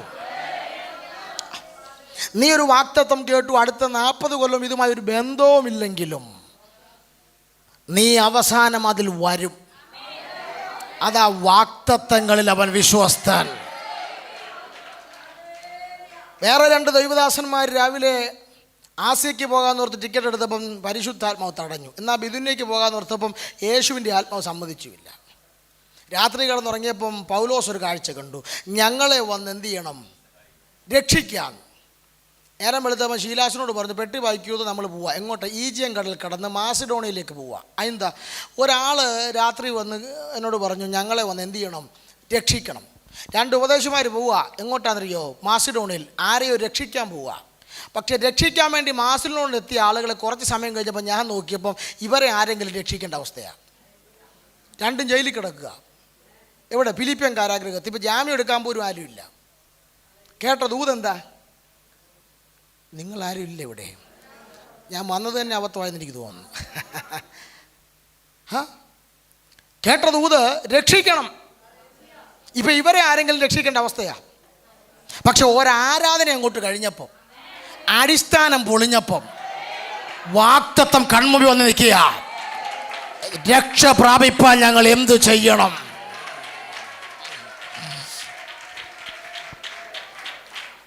ഞാൻ നിങ്ങളോട് സ്നേഹത്തിൽ പറയാം, കർത്താവായ യേശുക്രിസ്തു ശിഷ്യന്മാരോട് വരെ പറഞ്ഞു, നിങ്ങൾ പ്രാർത്ഥിക്കുമ്പോൾ സ്വർഗത്തിലെ പോലെ നിൻ്റെ ഇഷ്ടം, നിൻ്റെ ഹിതം ഭൂമിയിൽ വരാൻ എന്ത് ചെയ്യണം എന്ന് പറഞ്ഞാൽ എന്താ അതിൻ്റെ അർത്ഥം? ദൈവത്തിൻ്റെ ഹിതം ദൈവത്തിന് സ്വർഗത്തിൽ ചെയ്യാൻ വളരെ ഈസിയാണ്. പക്ഷെ ദൈവത്തിൻ്റെ ഹിതം, ദൈവത്തിൻ്റെ ഇഷ്ടം ഭൂമിയിൽ ചെയ്യാൻ അത്ര ഈസി അല്ല. സ്തോത്രം. അതിൻ്റെ കാരണം, ഇന്ന് ദൈവഹിതം തടയാൻ ഭൂമിയിൽ ആളുണ്ട്. യോഹന്നാൻ്റെ ലേഖനം പറയുന്നു, സർവ്വഭൂമിയും ഇന്ന് ദുഷ്ടൻ്റെ അധീനതയില്ല. അപ്പോൾ ദൈവത്തിൻ്റെ പദ്ധതികളെയും ഹിതത്തെയും ഒക്കെ തടയാൻ ഇന്ന് ഭൂമിയിൽ ഒരു ശക്തിയുണ്ട്. അതിൻ്റെ തെളിവാണ് എത്രയോ ദൂതുകൾ കേട്ടിട്ട് 4-ാം മാസം എന്ന് പറഞ്ഞിട്ട് അടുത്ത വർഷം 4-ാം മാസമായിട്ട് വല്ലതും നടക്കുന്നുണ്ടോ? സ്തോത്രം. ഡിലേ ആകുന്നതിൻ്റെ കാരണം തടയാൻ ഇവിടെ ഒരു ശക്തിയുള്ളത് കൊണ്ടാണ്. സ്തോത്രം. അതിൻ്റെ വലിയ തെളിവ് ഞാൻ പറയാം. സ്തോത്രം.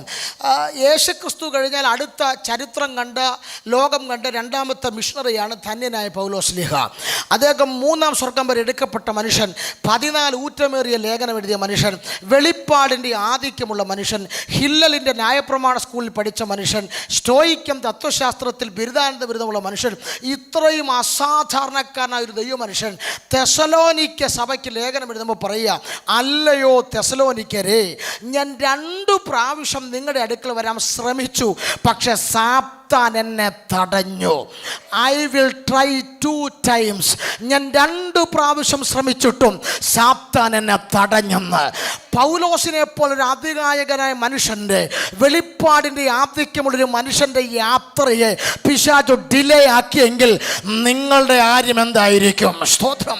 ഇന്ന് പകൽ ആരോടൊക്കെയോ ദൈവാത്മാവ് പറയുന്നു, നിന്റെ തലമുറയെക്കുറിച്ച്, സഭയെക്കുറിച്ച്, ശുശ്രൂഷയെക്കുറിച്ച്, കുടുംബത്തെക്കുറിച്ച് ഏപ്രിൽ മാസം നിവർത്തിക്കപ്പെടേണ്ട ചില വാഗ്ദത്തങ്ങൾക്ക് കാലതാമസം വരുത്താൻ നോക്കുന്ന പുതുപ്പള്ളിയിലെ ദുരാത്മ മണ്ഡലങ്ങളെ യേശു ക്രിസ്തുവിന്റെ നാമത്തിൽ അഭിഷേകമുള്ളവർ അധരങ്ങളെ തുറന്ന് ആത്മമണ്ഡലത്തിനെതിരെ വ്യക്തി ജയമണിക്കാൻ തിരിച്ചറിയുന്നവർ ദൈവത്തിൽ തന്നെ ആരാധന കൊടുത്തു പറ. ഇന്ന് പകൽ എല്ലാ ഡിലേകളെയും ഞങ്ങൾ ശാസിക്കുന്നു.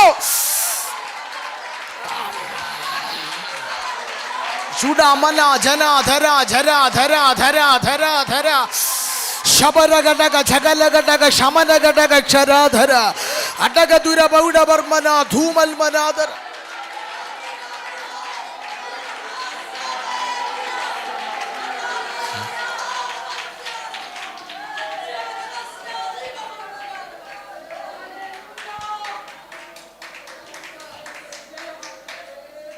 സ്തോത്രം. മൂന്നാമത്തെ പ്രാവശ്യം പൗലോസ് തെസ്സലോനിക്കയ്ക്ക് പോയി, സത്യം. പക്ഷെ 2 പ്രാവശ്യം തടഞ്ഞു. പൗലോസിനെ തടഞ്ഞെങ്കിൽ നിന്റെ തലമുറയുടെ യാത്ര ഡിലേ ആകാതിരിക്കുമോ? ഞാൻ പറയുന്നത് കളിയായിട്ട് തോന്നുന്നു, അങ്ങനെ ഇരുന്നോ. പക്ഷെ ഇന്ന് ഒരു ആത്മീക യുദ്ധം ഇതിനകത്ത് നടക്കുക. പുതുപ്പള്ളിയിലെ ദുരാത്മാക്കളുമായി അധികാരം പ്രാപിച്ച ദൈവസഭ ഇന്ന് പകൽ ഒരു ആത്മീക യുദ്ധത്തിനകത്ത് ഏർപ്പെടുകയാ. നിന്റെ വാഗ്ദത്തങ്ങളെ ഡിലേ ആക്കാൻ ശ്രമിക്കുന്ന, നിന്റെ സഭയ്ക്കകത്ത് വെളിപ്പെടേണ്ട പ്രവചന ദൂതുകളെ ഡിലേ ആക്കാൻ ശ്രമിക്കുന്ന ഇരുട്ടിന്റെ അധികാരങ്ങൾക്കെതിരെ ദൈവസഭ ആത്മാവ യുദ്ധം ചെയ്യട്ടെ. സുഡമ ഹദര ജഗന ജഗൽഖമന ഹടഗമന അദുരബല ഘടക ശംദന ധൂമന വൈഡമന ജഗൽമന ശംഭ വൈഡമൽഖന.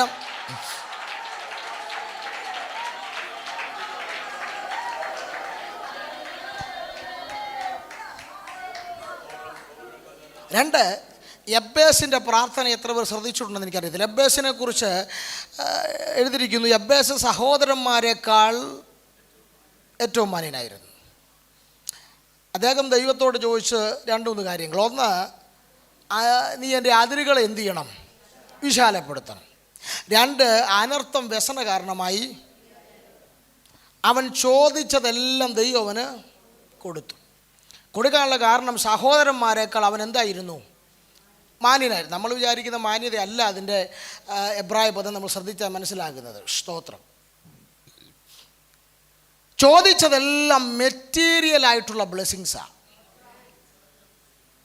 അപ്പം മെറ്റീരിയൽ ബ്ലെസ്സിങ് ചോദിക്കുന്നതിനകത്ത് തെറ്റൊന്നുമില്ല, അതും വേണമല്ലോ. സ്തോത്രം. അല്ലേ, നമ്മൾ യേശുക്രിസ്തുവിനെ സേവിക്കാൻ വേണ്ടി ഇറങ്ങിയിട്ടേ നാട്ടുകാർ നോക്കുമ്പം ഇപ്പോഴും ആ പഴയ ഷീറ്റിട്ട് വീട്ടിൽ തന്നെയാണെങ്കിൽ അവർക്ക് ഒരു മാറ്റം തോന്നത്തില്ല. തോന്നുമോ? അമ്മാവിൻ്റെ പേര് കർത്താവിൽ വന്നിട്ട് എത്ര വർഷമായി? 15 കൊല്ലമായി. എന്തോ കിട്ടി? കൃപാവരം കിട്ടി, ശക്തി പ്രാപിച്ചു, ബലം പ്രാപിച്ചു. അത് നിനക്കേ അറിയത്തുള്ളൂ, അത് വിശ്വാസിക്കേ അറിയത്തുള്ളൂ. നാട്ടുകാർക്ക് ഇതുപോലെ അറിയാവും. നിങ്ങൾ മിണ്ടുന്നില്ല. അവർ പറയും ഞങ്ങളുടെ കൂടെ വന്ന് കൂടുവാണെങ്കിൽ ഇപ്പം ഞങ്ങളുടെ സമുദായത്തിൽ നിന്ന് ഇച്ചിരി കാശ് കിട്ടൊരു വീടൂടെ വേണമെങ്കിൽ എന്ത് ചെയ്യാം? പറയും. അപ്പം മെറ്റീരിയലും വേണം വേണ്ടെന്നും പറയാൻ പറ്റുകയില്ല. സ്തോത്രം. ചോദിച്ചത് മുഴുവൻ മെറ്റീരിയലാണ്, അതൊരു വിശാലമായി, അനർത്ഥം വ്യസനകാരണമായി തീരാതെ ചോദിച്ചതെല്ലാം ദൈവം കൊടുത്തു. പക്ഷെ പുള്ളി ഇച്ചിരി ബുദ്ധിമാനായിരുന്നു എബ്ബേസ്. എബ്ബേസിന് അറിയാമായിരുന്നു, എബ്ബേസ് ഇച്ചിരി വെളിപ്പാടുള്ള മനുഷ്യനായിരുന്നു. അതുകൊണ്ട് എബ്ബേസ് എൻ്റെ കൂടെ ഒരു കാര്യം കൂടെ കയറി ചോദിച്ചു, നിന്റെ കരം എൻ്റെ കൂടെ ഇരിക്കണം. ഞാൻ ചോദിച്ചു, എബ്ബേസ് ഈ ലഭിച്ച ഭൗതിക നന്മ പോരെ, പിന്നെന്തിനാ ഈ കരം കൂടെ? എബ്ബേസ് പറഞ്ഞു, ശരിയാ, ദൈവം എന്നെ അനുഗ്രഹിച്ചു, ദൈവം ഈ മെറ്റീരിയൽ നന്മയൊക്കെ തന്നു, പക്ഷെ അത് അനുഭവിക്കാൻ കഴിയണമെങ്കിൽ കരം എൻ്റെ കൂടെ ഇരിക്കണം. മനസ്സിലാക്കുന്ന എത്ര പേരുണ്ടെന്ന് എനിക്കറിയത്തില്ല. നീ പ്രാർത്ഥിച്ച് പ്രാപിക്കുന്ന ചില നന്മകൾ അനുഭവിക്കാൻ സമ്മതിക്കാതെ ചിലരെ പിന്തുടരുന്ന പൈശാചിക മണ്ഡലങ്ങളെ അടിച്ച് തകർക്കാൻ ഈ യോഗം കഴിഞ്ഞ് ഇറങ്ങിപ്പോകുന്ന നിന്റെ കൂടെ കുറുകി പോകാത്തൊരു കരം ഈ പകൽ ചലിക്കാൻ പോകുന്നു.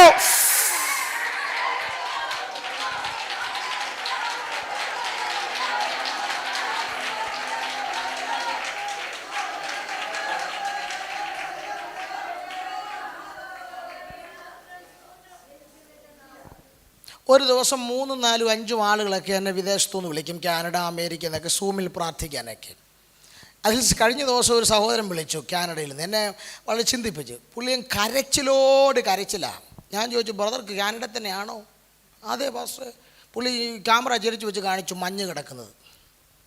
എന്നിട്ട് പുള്ളി കരയെന്ന് കണ്ടു കഴിഞ്ഞാൽ പട്ടിണി പാവങ്ങളേക്കാൾ കിടക്കും. പാസ്റ്റർ, ആ കുവൈറ്റ് നിന്നാൽ മതിയായിരുന്നു, ഇങ്ങോട്ട് വന്ന് ഇവിടെ രോഗങ്ങളുടെ ബഹളമാണ്, രോഗം, ജോലി പ്രശ്നം, മറ്റേ പ്രശ്നം. ഇപ്പം ഞാൻ വിചാരിച്ചു, അയ്യോ, ഞാൻ ഈ തലപ്പാടി ഇരിക്കുന്നത് ഞാൻ എത്ര ഭാഗ്യവാൻ. മനസ്സിലായില്ലേ? ചിലർ കേരളത്തിൽ നിന്ന് ദുബായ് ചെന്നപ്പം ദുബായ് നല്ലതെന്ന് വിചാരിച്ചു, ദുബായിൽ നിന്ന് എങ്ങനെയും കയറി UK ചെന്നപ്പോൾ UK നല്ലതെന്ന് വിചാരിച്ച് UK ഇച്ചിരി പോലെ അമേരിക്കയിലിടും. പക്ഷേ ഇപ്പോൾ അവിടെ നിന്ന് കരച്ചില്ല. നാട്ടിലെ കൃപയുള്ള ദിവ്യാസിൻ്റെ എല്ലാം നമ്പർ കരയുക. ഞാൻ ചോദിച്ചു, ബ്രദറെ, നിന്നെപ്പോലെ തന്നെ കാനഡയിൽ നിന്ന് പലരും എന്നെ പ്രാർത്ഥിക്കാൻ വിളിക്കുന്നുണ്ട്, അവർക്കൊന്നും ഇല്ലല്ലോ പ്രശ്നം, നിനക്കെന്താ ഈ കുഴപ്പം? മനസ്സിലായില്ലേ? വാക്തത്വമുണ്ട്. എവിടെ എത്തിക്കാന്ന്? തലമുറയെ മഞ്ഞു പെയ്യുന്ന രാജ്യങ്ങൾ. ഇപ്പോൾ ഈസിയാ, ദൈവം എത്തിച്ചല്ലോ കാനഡയെ, പക്ഷെ അനുഭവിക്കാൻ പറ്റുന്നില്ല. മനസ്സിലായില്ലേ? ചെറിയ കളിയല്ല. ഇന്ന് കേട്ട ദൈവം അഴിക്കും. നീ ഉപവസിച്ചതും പ്രാർത്ഥിച്ചതും ആരാധിച്ചും അനുസരിച്ചുള്ളൊരു നന്മ നിന്നെ വന്നിരുന്നെങ്കിൽ നീ അംബാനിയുടെ മുകളിൽ പോയേനെ. പക്ഷെ നീ പ്രാർത്ഥിച്ച ഒരു നന്മകളും നീ ഉപവസിച്ച് കിട്ടുന്ന പല നന്മകളും അനുഭവിക്കാൻ സമ്മതിക്കാതെ നിന്റെ അപ്പൻ്റെ കാലം മുതൽ പിന്തുടരുന്ന ചില പൈശാചിക വ്യാപാരികള് ഈ ലോകത്തിൽ ദൈവത്തിന്റെ കരം അടിച്ചു തകർക്കുകയാണ്. ആവശ്യക്കാരുണ്ടെങ്കിൽ ആത്മാവിജയമെടുത്തോ. ചിലതിനെ ഇന്ന് പകലിൽ ദൈവസഭ അനുഭവിക്കേണ്ട നന്മകളെ അനുഭവിക്കാൻ സമ്മതിക്കാത്ത എല്ലാ ദുരാത്മ മണ്ഡലങ്ങളെയും ഈ പകൽ ഞങ്ങൾ യേശുവിൻ നാമത്തിൽ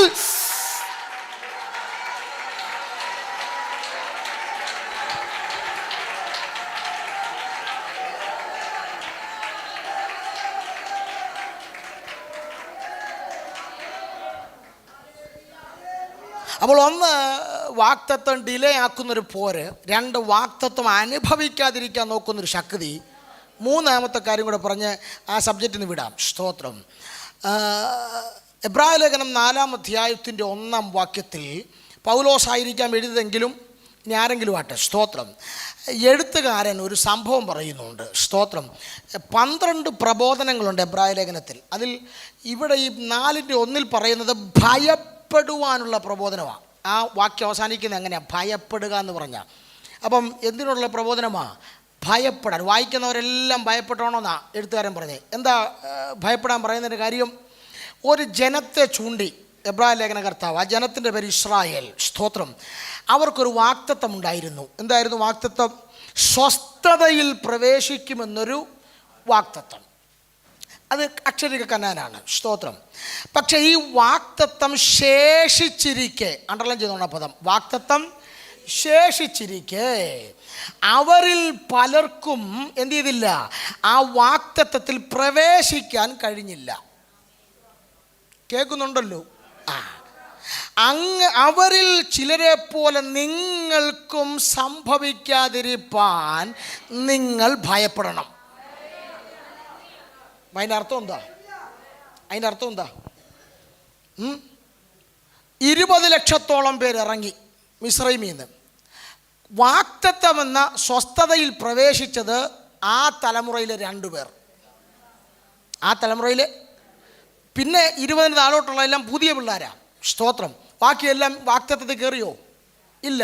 എന്നിട്ട് അവരെ ചൂണ്ടിയിട്ട് പറയാണ്, അവർക്ക് ലഭിക്കാതെ പോയതുപോലെ നിങ്ങൾക്കും വരാതിരിപ്പാൻ നാം എന്ത് ചെയ്യണം? അപ്പം അതിൻ്റെ അർത്ഥം എന്താ? 100-ൽ 99% വാക്തത്വത്തിൽ കയറാതെ ഒടുങ്ങാനുള്ള സാധ്യതയുണ്ട്. അതിന് പ്രാശ്രയ കുറ്റം പറഞ്ഞിട്ടോ പ്രവാചകനെ കുറ്റം പറഞ്ഞൊന്നും കാര്യമില്ല. ഞാൻ കഴിഞ്ഞ മാസം പൂവമല IPCയിൽ പകല് പ്രസംഗിച്ചപ്പോൾ ഒരു കാര്യം ഞാൻ എടുത്ത് ഗൗരവമായി പറഞ്ഞു. സ്തോത്രം. ആ പാസ്റ്ററാണ് മിനിഞ്ഞാന്ന് വാഗൻ ആക്സിഡൻറ്റ് മരിച്ചത്. ഇപ്പോൾ ഈ വാട്സപ്പിലെല്ലാം വന്നുകൊണ്ടിരിക്കുക, വെച്ച് സൂപ്പർ ഫാസ്റ്റ് ഇടിച്ച് മരിച്ചത്. സ്തോത്രം. എന്നെ ഒത്തിരി ആളുകൾ വിളിക്കുന്നുണ്ട്. അന്ന് ഞാൻ വിരൽ ചൂണ്ടി പറഞ്ഞ ചില സ്റ്റേറ്റ്മെൻറ്റുകൾ. സ്തോത്രം. ഞാൻ അതുകൊണ്ടാണ് പറഞ്ഞത്, വാക്തത്വം എന്നും പറഞ്ഞ് വിശ്രമിക്കരുത് ആരും. ഞാൻ ചില മാസങ്ങൾക്ക് മുമ്പ് കുവൈറ്റിലായിരുന്നു. അപ്പം അവിടെ വെച്ച് സ്തോത്രം, ഞങ്ങളുടെ ലോക്കൽ സഭയിലുള്ള ഒരു സഹോദരൻ നാട്ടിൽ ആക്സിഡൻറ്റിൽ പെട്ട് മരിച്ചു.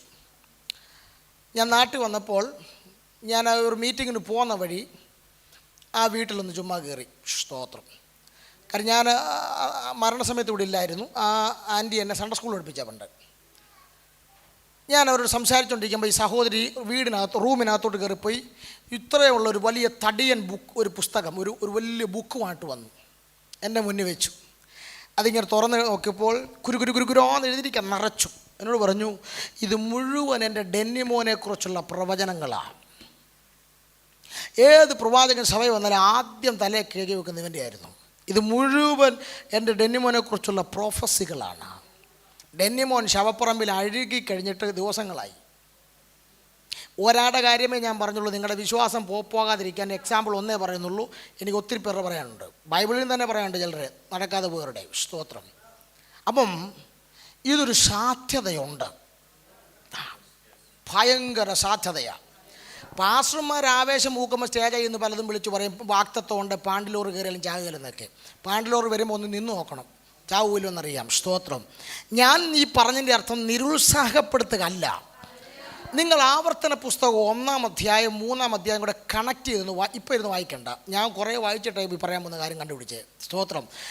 1-3 അധ്യായത്തിൽ ദൈവം കൂടെ പറയുകയാണ്, ഞാൻ നിങ്ങൾക്ക് തരുമെന്ന് പറഞ്ഞ ദേശം. പ്രോമിസസ് ഇത്രയേ ഉള്ളൂ. ഞാൻ നിങ്ങൾക്ക് ചിലത് എന്തു ചെയ്യും? തരും. അടുത്ത പദം എന്നാ പറഞ്ഞറിയോ? നിങ്ങൾ കൈവശമാക്കി പിടിച്ചടക്കണം. അത് ദൈവം ചെയ്യത്തില്ല, അത് നിന്റെ ജോലിയാണ്. യോഗത്തിൽ വന്നിട്ട് വായും തുറക്കട്ടില്ല, സ്തോത്രം പറയില്ല, കൈ ഒടിക്കാതിരിക്കുന്ന നീ വാക്തത്വ നിവർത്തി കയറുമോ? സ്തോത്രം. ഇന്ന് പകൽ ആരോടൊക്കെയോ ദൈവാത്മാവ് പറയുന്നു, ദൈവത്തിൻ്റെ വാക്തത്വ നിവർത്തിയുടെ സമയത്തിന് മുൻപ് അകാല മൃത്യു വരുത്തുവാൻ ചില വീടിൻ്റെ കട്ടളപ്പടി വാതിക്കൽ കയറി വരുന്ന ചില മരണശക്തികള് ഈ പകൽ യോഗത്തിൽ പരിശുദ്ധാത്മാവ് ശാസിക്കുന്നു. യേശു ക്രിസ്തുവിന്റെ അധികാരമുള്ള നാമത്തിൽ അഭിഷിക്തന്മാർ ആത്മാവിൽ ഇന്ന് പകൽ ആ വ്യാപാരത്തോടെ കീഴടങ്ങും.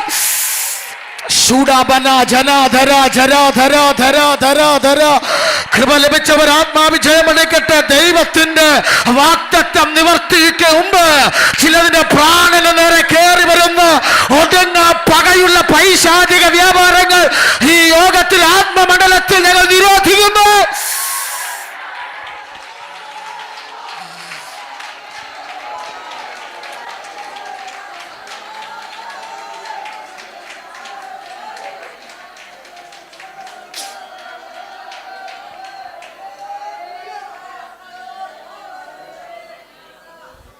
വാക്തത്വം ഉള്ളവൻ പോരാടി പ്രാർത്ഥിക്കണം. അല്ലാതെ വാക്തത്വം ഉണ്ടെന്ന് പറഞ്ഞ് MRFന്റെ ടയർ പോലെ ചുരുണ്ട് കിടന്നുറങ്ങിയ കാര്യം നടക്കുകയില്ല. സ്തോത്രം. കർത്താവായ യേശു ക്രിസ്തു ഈ ഭൂമിയിൽ നിന്ന് പോകുന്നതിന് മുമ്പ് പറഞ്ഞത് പിതാവിൻ്റെ വാക്തത്വത്തിനായി കാത്തിരിക്കാനാണ്. ആരുടെ വാക്തത്വത്തിന്? മെറ്റീരിയൽ ബ്ലെസ്സിങ്ങിൻ്റെ വാക്തത്വവും പരിശുദ്ധാത്മാവെന്ന വാക്തത്വവും തമ്മിൽ വ്യത്യാസമുണ്ട്. പിതാവിൻ്റെ വാക്തത്വം ഏതാണ് 1-ാം അധ്യായത്തിൽ പറയുന്നില്ല. 2-ാം അധ്യായം 33-ാം വാക്യത്തിൽ എഴുതിയിട്ടുണ്ട്.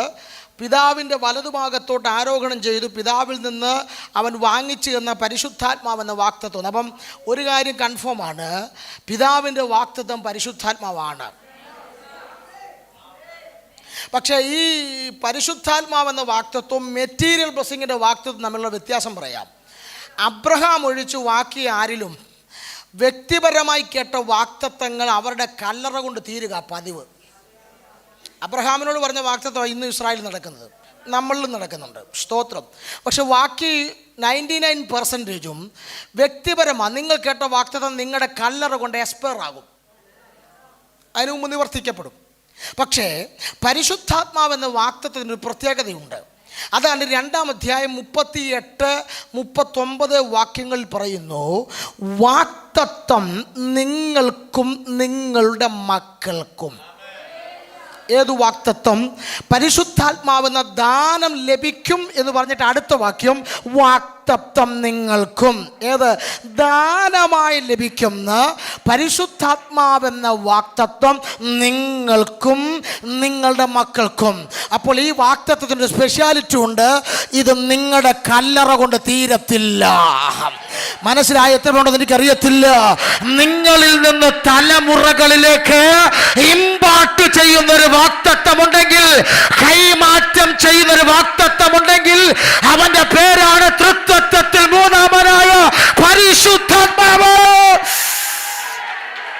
ഓ, എത്ര പേര് ആമേൻ പറയുന്നു എനിക്കറിയത്തില്ല. ഇന്ന് പകൽ മാതാവിൽ നിന്ന് പിതാവിൽ നിന്ന് തലമുറകളിലേക്ക് കൈമാറ്റം ചെയ്യപ്പെടുന്ന ഒരു അസാധാരണകരമായ വാക്തത്വം ഈ ഹോളിനകത്ത് ചലിക്കുന്നുണ്ട്.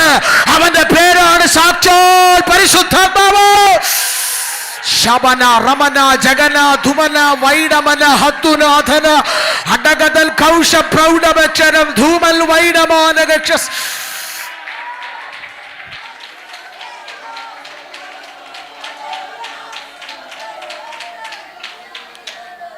നിങ്ങളുടെ മക്കളെ നിങ്ങൾ ഡോക്ടറാക്കിയില്ലെങ്കിൽ കുഴപ്പമില്ല, ആക്കേണ്ടത് ഞാൻ പറഞ്ഞില്ല. നിങ്ങളുടെ മക്കളെ എഞ്ചിനീയർ ആക്കിയില്ലേ കുഴപ്പമില്ല, ആക്കേണ്ടത് ഞാൻ പറഞ്ഞില്ല. പക്ഷെ അതിനേക്കാളൊക്കെ വലുത് നിങ്ങളുടെ മക്കൾക്ക് പരിശുദ്ധാത്മാവിനെ പരിചയപ്പെടുത്തി കൊടുക്കുക. പരിശുദ്ധാത്മാവിനെ പരിചയപ്പെടുത്തി കൊടുക്കുക. ഇതിനകത്തിരുന്ന ആത്മാവിനെ സ്വാഗതം ചെയ്യുന്നവരുണ്ടെങ്കിൽ നിന്റെ കാലം കൊണ്ട് തീരത്തില്ല. നിന്റെ ജനറേഷനുകളിലേക്ക് കൈമാറ്റം ചെയ്യപ്പെടുന്ന ഒരു അസാധാരണ വാഗ്ദത്തം ഈ ഹോളിനകത്ത് ഇപ്പോൾ ചലിച്ചുകൊണ്ടിരിക്കുന്നുണ്ട്. അവന്റെ പേരാണ് പരിശുദ്ധാത്മാവ്. നിങ്ങളുടെ സഭയ്ക്കകത്ത് അവന്റെ കാലം ആരംഭിക്കുന്നു.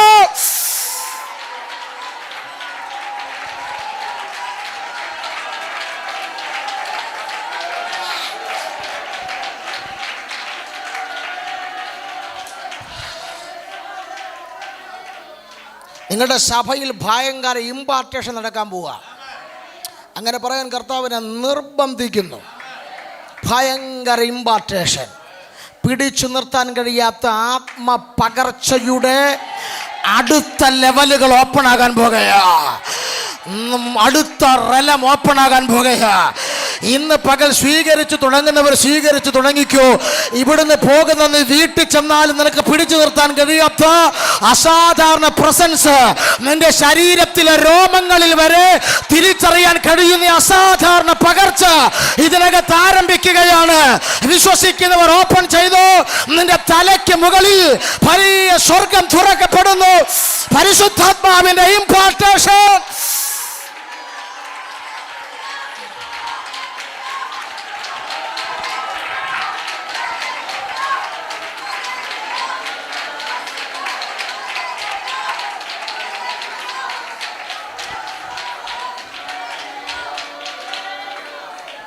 സ്തോത്രം. ഓടിച്ചു പോട്ടെ. സ്തോത്രം. 2-ാം അധ്യായത്തിലേക്ക് വരാം. 2-ാം അധ്യായത്തിൽ 2 വിഷയങ്ങളാണ് പ്രധാന വിഷയം. ഒന്ന് ആത്മസ്നാനം. 1-ാം അധ്യായത്തിൻ്റെ ആദ്യത്തെ 4 വാക്യങ്ങളിലെ പ്രധാന വിഷയം 2-ാം അധ്യായത്തിൻ്റെ ആദ്യത്തെ 4 വാക്യങ്ങളിലെ പ്രധാന വിഷയമാണ് ഹോളി സ്പിരിറ്റ് ബാപ്റ്റിസം. എന്ത്? ആത്മസ്നാനം. ന്യൂമറ്റോളജിയിൽ 5 കാര്യങ്ങളാണ് പഠിക്കാനുള്ളത് പരിശുദ്ധാത്മശാസ്ത്രത്തിൽ. 1 ആത്മസ്നാനം, 2 ആത്മനിറവ്, 3 ആത്മാഭിഷേകം, 4 ആത്മാവിൻ്റെ മുദ്ര, 5 ആത്മാവിൻ്റെ അച്ചാരം. ഇത് 5 ആയതുകൊണ്ട് 5 തന്നെ പഠിക്കണം. എന്നാലേ പരിശുദ്ധാത്മാവിനെ കുറിച്ച് എന്തെങ്കിലുമൊക്കെ മനസ്സിലാവൂ. സ്തോത്രം. കാരണം ഈ 5 കാര്യങ്ങളിൽ 4 കാര്യം ലൈഫിൽ ഒരിക്കലേ സംഭവിക്കൂ. ആത്മസ്നാനം ലൈഫിൽ ഒരിക്കലേ സംഭവിക്കൂ. ആത്മസ്നാനത്തിൻ്റെ പ്രത്യക്ഷ അടയാളമാണ് അന്യഭാഷ. ആത്മാഭിഷേകം ലൈഫിൽ ഒരിക്കലേ സംഭവിക്കൂ. ആത്മാവിൻ്റെ മുദ്ര ലൈഫിൽ ഒരിക്കലേ സംഭവിക്കൂ. ആത്മാവിൻ്റെ അച്ചാർ ലൈഫിൽ ഒരിക്കലേ സംഭവിക്കൂ. പക്ഷേ എന്നും എപ്പോഴും അനുനിമിഷവും സംഭവിച്ചുകൊണ്ടിരിക്കുന്നതാണ് ആത്മാവിൻ്റെ നിറവ്. ഇന്നലത്തെ നിറവ് കൊണ്ട് ഇന്ന് നിനക്ക് പിശാചിനെ ജയിക്കാൻ പറ്റത്തില്ല. ഇന്നത്തെ നിറവ് കൊണ്ട് നാളെ പിശാചിനെ ജയിക്കാൻ പറ്റുകയില്ല. ഓരോ സെക്കൻഡുകൾക്കകത്തും ആത്മാവിനാൽ നിറയുന്നവർ നിനക്കത്തുണ്ടെങ്കിൽ നീ അസാധാരണ ലെവലിലോട്ട് കയറാൻ പോകുകയാണ്. അസാധാരണ ലെവലുകളിലേക്ക് ഓരോ മിനിറ്റുകളിലും ആത്മാവിനാൽ നിയന്ത്രിക്കപ്പെടുന്ന ആത്മാവിൻ്റെ നിറവിലൂടെ ചലിക്കുന്ന സഭ.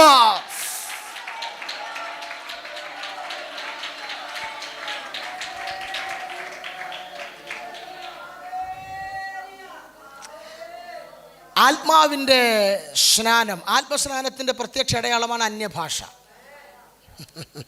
അവിടെ ഒരു പദം പറയുന്നുണ്ട്, അവർ അന്യഭാഷയിൽ സംസാരിച്ച് നിർത്തിയെന്നാണോ തുടങ്ങി. അന്യഭാഷയിൽ സംസാരിച്ച് തുടങ്ങിയവരെ കൊണ്ടാണ് 3000 എണ്ണത്തിൻ്റെ കെട്ടടിച്ചത്. അന്യഭാഷയിൽ സംസാരിച്ച് തുടങ്ങിയവരെ കൊണ്ടാണ് മുടന്തൽ എഴുന്നേൽപ്പിച്ചത്. അന്യഭാഷ സംസാരിച്ച് തുടങ്ങിയവരെ കൊണ്ടാണ് തബീതയെ ഉയർപ്പിച്ചത്. അന്യഭാഷയിൽ സംസാരിക്കുന്നവനെ കൊണ്ട് എന്തെങ്കിലും ചെയ്യാൻ പറ്റുമെങ്കിൽ കഴിയത്തുള്ളൂ. അതുകൊണ്ട് ഇന്ന് പകലിൽ സംസാരിച്ച് തുടങ്ങാൻ ഹൃദയത്തിന്റെ അന്തർഭാഗത്ത് കൊതിക്കുന്നവരുണ്ടെങ്കിൽ ഈ പകൽ പറഞ്ഞു തുടങ്ങട്ടെ. പറയാൻ കഴിയാത്തവർ അതിനായി വാഞ്ചിക്കട്ടെ. ചിലരുടെ മേൽ അന്യഭാഷകൾ കൈമാറാൻ പോകുകയാണ്.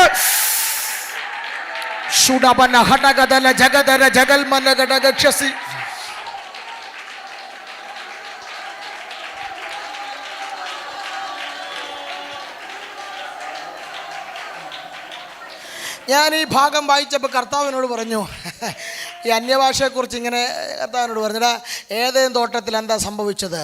ഹൗവ പറഞ്ഞത് പാമ്പിന് മനസ്സിലായി, പാമ്പ് പറഞ്ഞത് ഹൗവായ്ക്ക് മനസ്സിലായി. കോൺവെർസേഷൻ പ്രോബ്ലം ഇല്ല, ഉണ്ടോ? No no no. ഹൗവ പറഞ്ഞത് പിശാചിന് മനസ്സിലായി, പാമ്പിന് മനസ്സിലായി. പാമ്പ് പറഞ്ഞത് ഹൗവായ്ക്കും കോൺവെർസേഷൻ പ്രോബ്ലം ഇല്ല. സ്തോത്രം. ഉണ്ടോ? ഇല്ല. അതേസമയം നിങ്ങളുടെ ചർച്ചിനകത്ത് 50 പേരുണ്ടെന്നിരിക്കട്ടെ, 50 പേർക്കും 50 ഭാഷയാണെങ്കിൽ സഭ വല്ല പ്രശ്നമുണ്ടോ? ഇല്ല. ഉണ്ടോ? ഇല്ല. എന്നാണ് വിശേഷം എന്ന് ചോദിക്കുമ്പോൾ അവർ പറയും മത്തിക്ക് ഇന്ന് കിലോ 60. മനസ്സിലാകുന്നില്ലല്ലോ, പിന്നെന്തോ ഇല്ല. പ്രശ്നം വരാൻ കാര്യം ഭാഷ ഒന്ന് വരുമ്പോഴാണ്. അതാ കൊണ്ട് കർത്താവ് കലക്കിക്കളഞ്ഞേ, ഭാഷ കലക്കിയില്ലേ പണ്ട്. അപ്പം ഈ ഏതനിൽ പ്രശ്നം വന്നതിൻ്റെ കാര്യം, പാമ്പ് പറഞ്ഞത് ഹൗവയ്ക്കും പിടികിട്ട്, ഹൗവ പറഞ്ഞത് പാമ്പ്. ദൈവം അന്ന് തീരുമാനിച്ചു, ഈ പിശാചിന് മനസ്സിലാകാത്തൊരു ഭാഷ എൻ്റെ ജനത്തിന് കൊടുക്കണം. എത്ര പേർക്ക് മനസ്സിലാകുന്നുണ്ട്?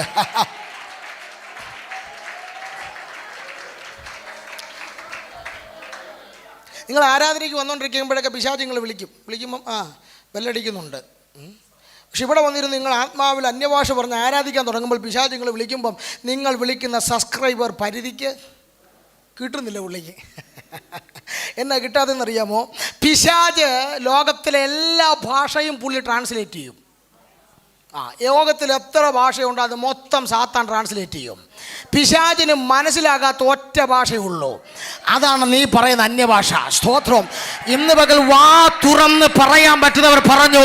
പുതുപ്പള്ളിയിലെ ഭൂതങ്ങൾക്ക് മനസ്സിലാകാത്ത, പുതുപ്പള്ളിയിലെ പൗരോഹിത്യ ശക്തികൾക്ക് മനസ്സിലാകാത്ത, അറബ് ശക്തികൾക്ക് മനസ്സിലാകാത്ത, ഹൈന്ദവ ശക്തികൾക്ക് മനസ്സിലാകാത്ത ഒരു ഭാഷയുണ്ടെങ്കിൽ അതാ നിന്റെ നാവിൽ തന്നിരിക്കുന്ന അന്യഭാഷ. അത് പറഞ്ഞു തുടങ്ങുന്നവരുണ്ടോ? അവരെ കൊണ്ട് ദൈവത്തിന് ചിലത് ചെയ്യേണ്ടത്.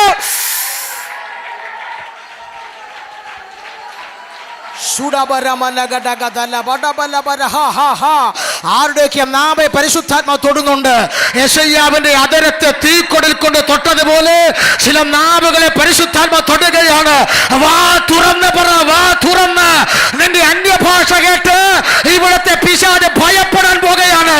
നിന്റെ അന്യഭാഷ കേട്ട് ഇവിടുത്തെ ദുർഭൂതങ്ങൾ ഭയപ്പെടാൻ പോകുന്നു.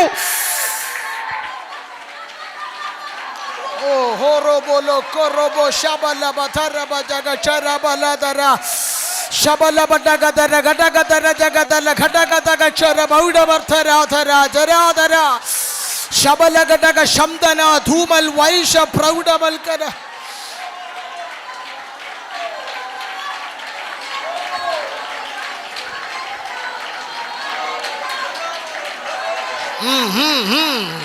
റിലീസ്. യേശുവിന്റെ നാമത്തിൽ റിലീസാകട്ടെ, റിലീസാകട്ടെ. പുതിയ ഭാഷകൾ, പുതിയ ഭാഷകൾ. കഴിഞ്ഞ ആഴ്ച പറഞ്ഞതല്ല, ചിലരുടെ നാവിൽ പുതിയ ഭാഷകൾ ദൈവാത്മാ തരികയാ. ചിലതിനെ ചൊല്ലി അടിക്കാനുള്ള പുതിയ ഭാഷകൾ ചില നാവിന്മേൽ ഇപ്പോൾ ദൈവാത്മാ കൈമാറും. Receive, oh receive your new tongues. പുതിയ ഭാഷയുടെ കൈമാറ്റങ്ങൾ ചിലരുടെ മേൽ പുതുക്കപ്പെടുന്നു. ഇന്ന് പകലിൽ ഓരോ ദുരാത്മാവിനും മനസ്സിലാകാത്ത ഭാഷ ദൈവം നിനക്ക് ഈ പകൽ കൈമാറുകയാണ്.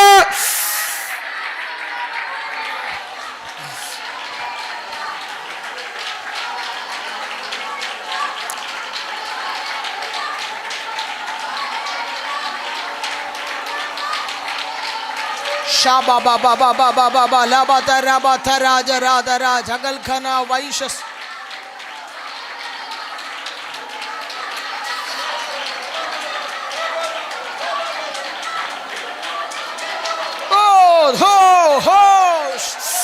New tanks, new tanks. Rabala mana tara tara tara tara. Udibi kabala mana bala paushabal gana saindal waidal kauda saidal. Rabala thuman mana saindhamana judiya se. യേശു ക്രിസ്തുവിന്റെ നാമത്തിൽ പുതിയ ഭാഷകളുടെ പകർച്ച വെളിപ്പെടട്ടെ, പുതിയ ഭാഷകളുടെ പകർച്ച വെളിപ്പെടട്ടെ. സഹോദരന്മാരുടെ മേൽ, സഹോദരിമാരുടെ മേൽ, കൊച്ചു കുഞ്ഞുങ്ങളുടെ മേൽ പുതിയ ഭാഷകളുടെ കൈമാറ്റം, ഓരോ റിന്യൂവൽ വെളിപ്പെടട്ടെ.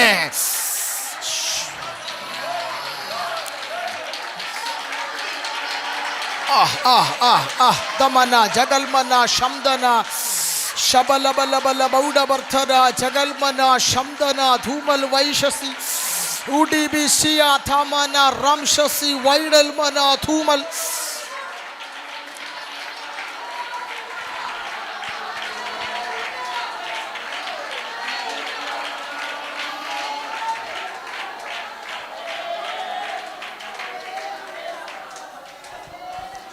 അന്യഭാഷ പറഞ്ഞ ആളുകളെ മാളികമുറിൽ കൂടിയിരുന്നവർ കളിയാക്കി. ഇന്നും അന്യഭാഷ പറയുന്നവന് കളിയാക്കലുണ്ട്. കളിയാക്കുന്നവന് കളിയാക്കും, നീ മൈൻഡ് ചെയ്യരുത്. സ്തോത്രം. കളിയാക്കിയപ്പോൾ പത്രോസ് എഴുന്നേറ്റ് ഇന്ന് ഇവർ ലഹരി പിടിച്ച് വീഞ്ഞു കുടിച്ചു മത്തരായി എന്തൊക്കെയോ പറയാന്ന് പറഞ്ഞ് കളിയാക്കിയുടെ നടുവിൽ പീറ്റർ എഴുന്നേറ്റ് നിന്ന് യോവേൽ പ്രവചനമെടുത്ത് അന്ത്യകാലത്ത് ഞാൻ സകല ജഡത്തിന്മേലും എൻ്റെ ആത്മാവിനെ പകരും എന്ന പ്രവചനത്തിൻ്റെ തുടക്കമാണ് ഇവിടെ എന്ന് പറഞ്ഞ് പത്രോസ് കളിയാക്കിയവൻ്റെ നടുവിൽ തിരുവെടുത്തുകൊണ്ടവരുടെ വായ അടപ്പിച്ചു. കളിയാക്കിയവർക്കുള്ള മറുപടി പോസ്റ്റിട്ടല്ല, തിരുവെടുത്തുകൾ കൊണ്ട് വായടപ്പിക്കണം.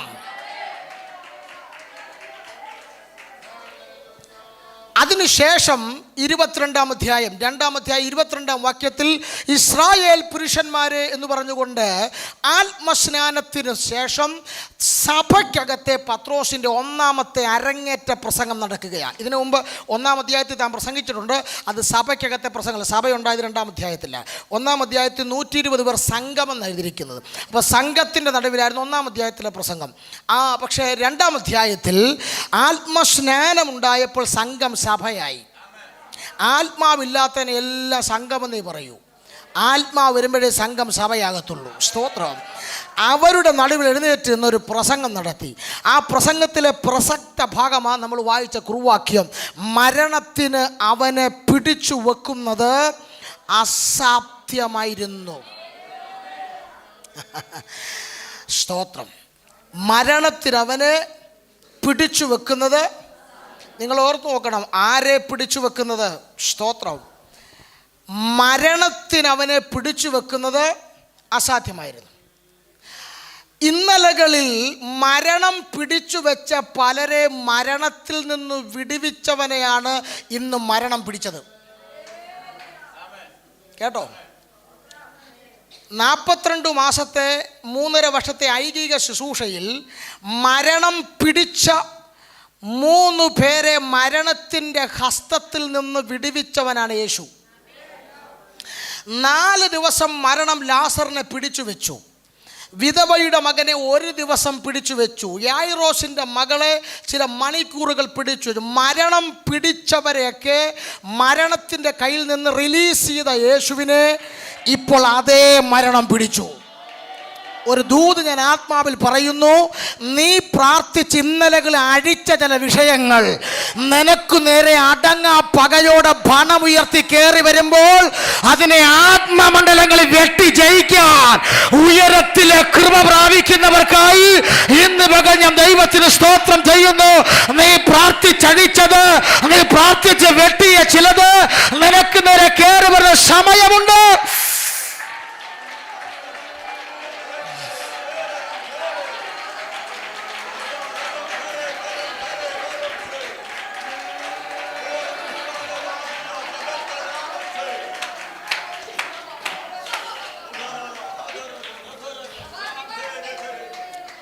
ഒരു മതവും ഒരു ഗവൺമെൻറ്റും കൂടെ കരം കോർത്ത് പിടിച്ചപ്പോൾ ഒരു നീതിമാൻ കല്ലറയ്ക്കകത്തായി.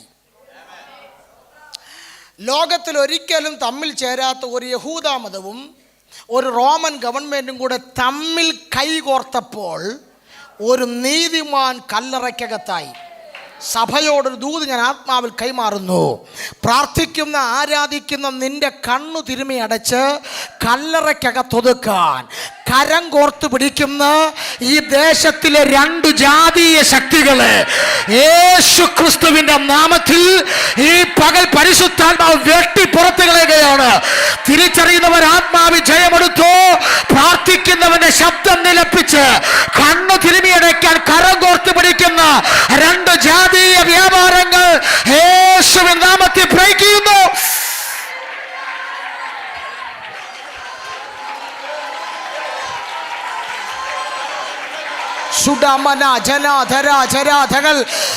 കൃപ പ്രാപിച്ചവർ ആത്മാവ് ജയമെടുത്തു. ഇന്ന് പകലിൽ അവന്റെ അവസാനത്തെ ഡേറ്റ് ആണ്, അവന്റെ അവസാനത്തെ മണിക്കൂറാണ്. പരിശുദ്ധാത്മാവ് അതിനെ നിരോധിക്കുന്ന പകൽ.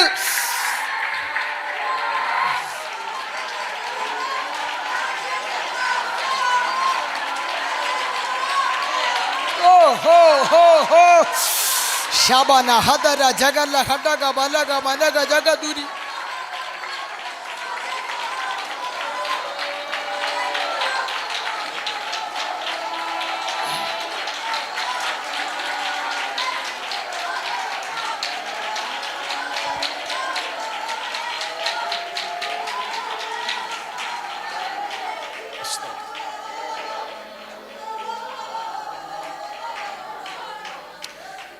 യേശു കല്ലറയ്ക്കകത്ത് 3 ദിവസമായി കല്ലറയ്ക്കകത്തായി. പിതാവിൻ്റെ വലതുഭാഗത്തിരുന്ന് പരിശുദ്ധാത്മാവ് ബെൽറ്റ് മുറുക്കാൻ തുടങ്ങി. 3-ാം ദിവസം പിതാവിൻ്റെ വലതുഭാഗത്തിരുന്ന് പരിശുദ്ധാത്മാവ് അരമുറുക്കുക. പിതാവ് ചോദിച്ചാണ്, എക്സ്ക്യൂസ് മീ, എങ്ങോട്ട് പോവാ? പരിശുദ്ധാത്മാവ് പറഞ്ഞു, ഭൂമിയിൽ പോകണം, പുത്രനെ ഉയർപ്പിക്കണം. പിതാവ് ചോദിച്ചാണ്, ഇത്രയും വേഗം പോകണോ? പരിശുദ്ധാത്മാവിന് ഒറ്റ മറുപടി ഉള്ളൂ, 4 ദിവസമായാൽ നാറ്റം വെക്കും, അതിന് മുൻപ് എനിക്ക് ഉയർപ്പിക്കണം.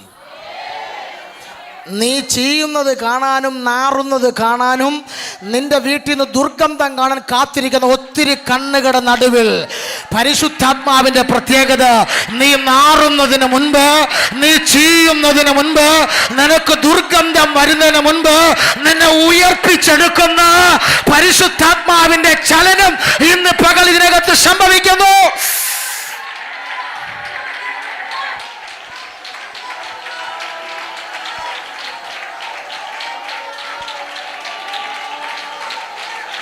ഓ ഠമന ജഗര ജഗൽക്കന. ചരിത്രം ഇന്നുവരെ കാണാത്ത ആദ്യത്തെ ഉയർപ്പ് നടത്താൻ പിതാവിൻ്റെ വലതുഭാഗത്തിരുന്ന് പരിശുദ്ധാത്മാവ് ബെൽറ്റ് മുറുക്കുക. ചരിത്രം ഇന്നുവരെ കാണാത്ത ഒന്നാമത്തെ ഉയർപ്പ് നടത്താൻ പിതാവിൻ്റെ വലതുഭാഗത്തിരുന്ന് പരിശുദ്ധാത്മാവ് അരമുറുക്കുക. പാസ്റ്റർ ദൈവാത്മാവിനോട് ശക്തമായി പറയുന്നു, നിന്റെ സഭയുടെ ചരിത്രത്തിൽ ഇന്നുവരെ കാണാത്ത ചില അത്ഭുതങ്ങൾ ചെയ്തെടുക്കാൻ, ചില രോഗസൗഖ്യങ്ങൾ ചെയ്തെടുക്കാൻ, ചില ഉയർപ്പുകൾ നടത്താൻ പരിശുദ്ധാത്മാവ് ബെൽറ്റ് മുറുക്കുന്ന കാഴ്ച, പരിശുദ്ധാത്മാവ് അരമുറുക്കുന്ന കാഴ്ച ഞാൻ ആത്മാവിൽ ഇന്ന് പകൽ കാണുന്നു. തിരിച്ചറിയുന്നുണ്ടെങ്കിൽ ഈ ദൂത് ചാടി പിടിച്ചോ. ഈ പകലിൽ ആത്മാവ് അരമുറുക്കി തുടങ്ങുന്നു. എന്തോ തലച്ചോറിന് വിശ്വസിക്കാൻ കഴിയാത്ത, അത് ബുദ്ധികൾക്ക് വിശ്വസിക്കാൻ കഴിയാത്ത അസാധാരണകരമായ ചിലത് ചെയ്യാൻ പരിശുദ്ധാത്മാവ് അരമുറുക്കുന്നു.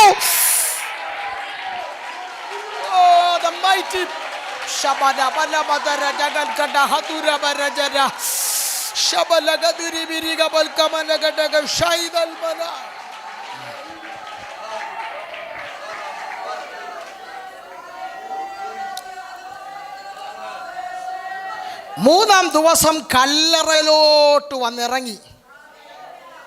അതാണ് എഫെസ്യ ലേഖനം 1:20. അങ്ങനെ അവൻ ക്രിസ്തുവിലും വ്യാപിച്ചു. ആരെ? പരിശുദ്ധാത്മാവ് ക്രിസ്തുവിലും വ്യാപിച്ചു. സ്തോത്രം. വ്യാപിച്ചെന്ന് പറയുമ്പോൾ ഞാനിങ്ങനെ ചിന്തിച്ചു, കല്ലറയിലോട്ട് വന്ന് യേശുവിൻ്റെ കയ്യിലൊരു പിടുത്തം. അങ്ങനെ തന്നെ തെളിയിച്ചു തരണോ? പറഞ്ഞുതരാം, കേട്ടോ. യേശുവിൻ്റെ കയ്യിൽ പിടിച്ചു. ഈ പിടി എപ്പോഴാ വിട്ടെന്നറിയാവോ? പരിശുദ്ധാത്മാവ്. അതും എഫെസ്യ ലേഖനത്തിൽ എഴുതിയിരിക്കുക, വാഴ്ചകൾക്കും അധികാരങ്ങൾക്കും വരുവാനുള്ളതിനും ഇപ്പോഴുള്ളതിനും സകലത്തിനും മീതെ അവനെ കൊണ്ട് ഇരുത്തിയിട്ട്, ഇരുത്തണമെങ്കിൽ പിടിക്കണ്ടേ, കൊണ്ട് ഇരുത്തിയിട്ട് ആത്മാവ് പിടിവിട്ടു. സാധാരണ വിഷയമാണോ?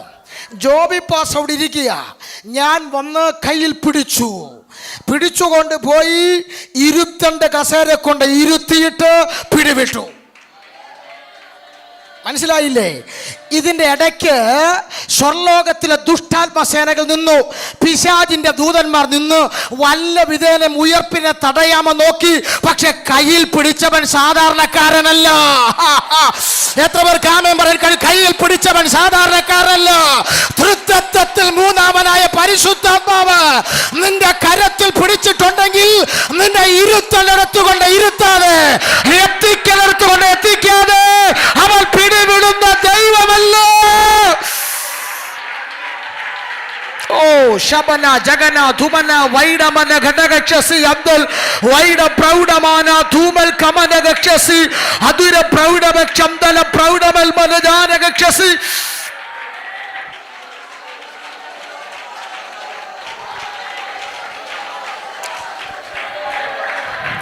ആരാ നിന്റെ തലമുറയുടെ ഭാവിയെ തടയുന്നത്? ആരാ നിന്റെ സഭയുടെ വളർച്ചയെ തടയുന്നത്?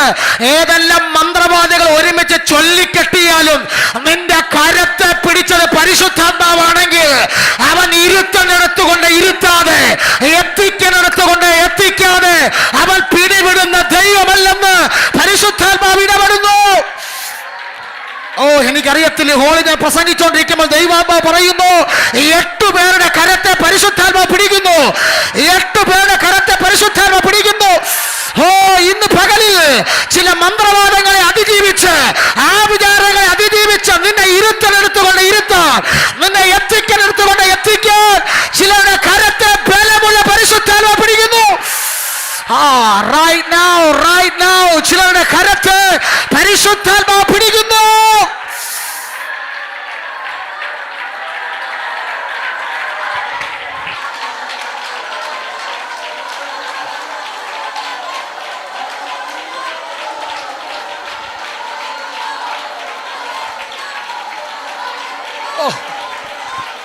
ഞാൻ നല്ല വെളിപ്പാടിൽ കണ്ടുകൊണ്ടാണ് പറയുന്നത്.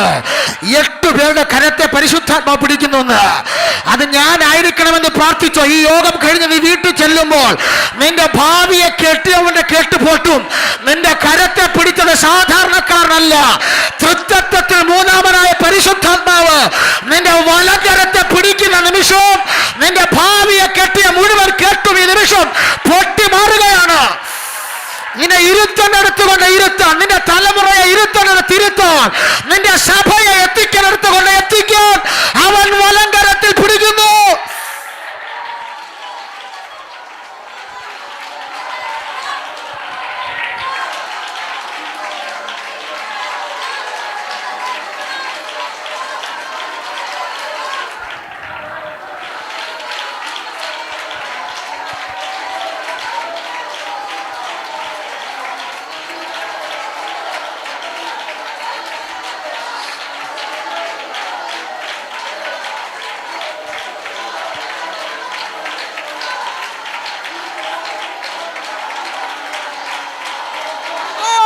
Mighty power.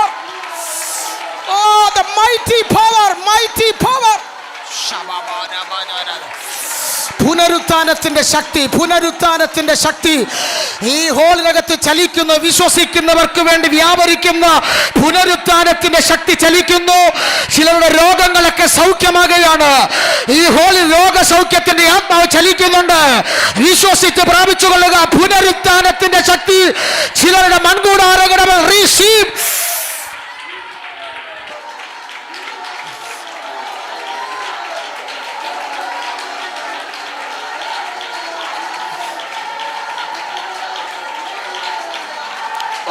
ശബല ഹഡഗ ദഗല ഗഡഗ ചുബല ഭൗഡ വർത്തര ക്ഷര തുരം ഹോ രം ശംസി അംദൽ മന തുനാ ധര ജനാ ധര.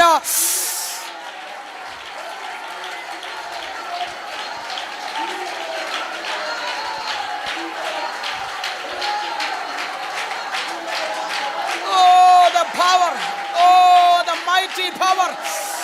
ശബൽ മനഗർബല ഹദുരഗരഗഡഗ ശംദൽ പ്രൗഢവർത്തനം വൈഡമൽതൻ ദുർമന പ്രൗഢവർത്തനം ജുബൽമനം ബൗഡവക്ഷരം ധിബൽമനം പൊടച്ചത്തി ആട്ടകർക്കവത്തുനിച്ച് കട്ടികൾ മജാത ധൂപ ധൂപ ധീപ ധീപ ധീപ റൂഡഗത്ത ബൗഡമർമനാദഗച്ച ധൂപ ചൂട ധീര ധീര ധീര ധീര ധീര ധീര ഓരമന്ദ കർമ്മനാഗ രഞ്ജഗട്ട ഗൗഡവൽമനാദഗച്ച.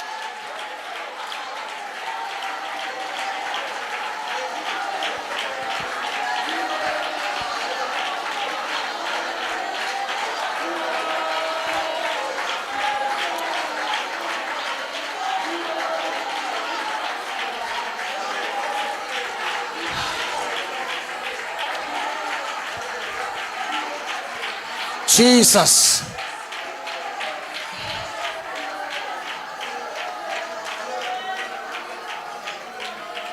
മരണം ഒരു സാധാരണ വിഷയമല്ല. മരണം പിടിച്ചു വെച്ചാൽ മനുഷ്യൻ നിസ്സഹായ അവസ്ഥയിലാകും. പോലീസ് ഹോൾഡ് ചെയ്ത് വെച്ചാൽ കോടതിയെ കൊണ്ട് റിലീസ് ചെയ്യിക്കാം. കോടതി ഹോൾഡ് ചെയ്ത് വെച്ചാൽ ഇന്ത്യൻ രാഷ്ട്രപതിയെ കൊണ്ട് വേണമെങ്കിലും അത് റിലീസ് ചെയ്യാം. പക്ഷെ മരണം പിടിച്ചാൽ ഒരു പാസ്റ്ററിനും നിന്നെ റിലീസ് ചെയ്യാൻ കഴിയില്ല. പക്ഷെ ഒരു കാര്യം ഞാൻ ഉറപ്പിച്ചു പറയുന്നു, യേശു ക്രിസ്തുവിനെ പിടിച്ചു വെക്കുന്നത് മരണത്തിന് അസാധ്യമായിരുന്നെങ്കിൽ നിന്നെയും പിടിച്ചു വെക്കാൻ ഒരു ശക്തിക്കും കഴിയില്ല. എന്താ കാര്യമെന്ന് ചോദിച്ചാൽ ഒറ്റ കാരണം, യേശുവിനെ മരിച്ചവരിൽ നിന്ന് ഉയർപ്പിച്ചവന്റെ അതേ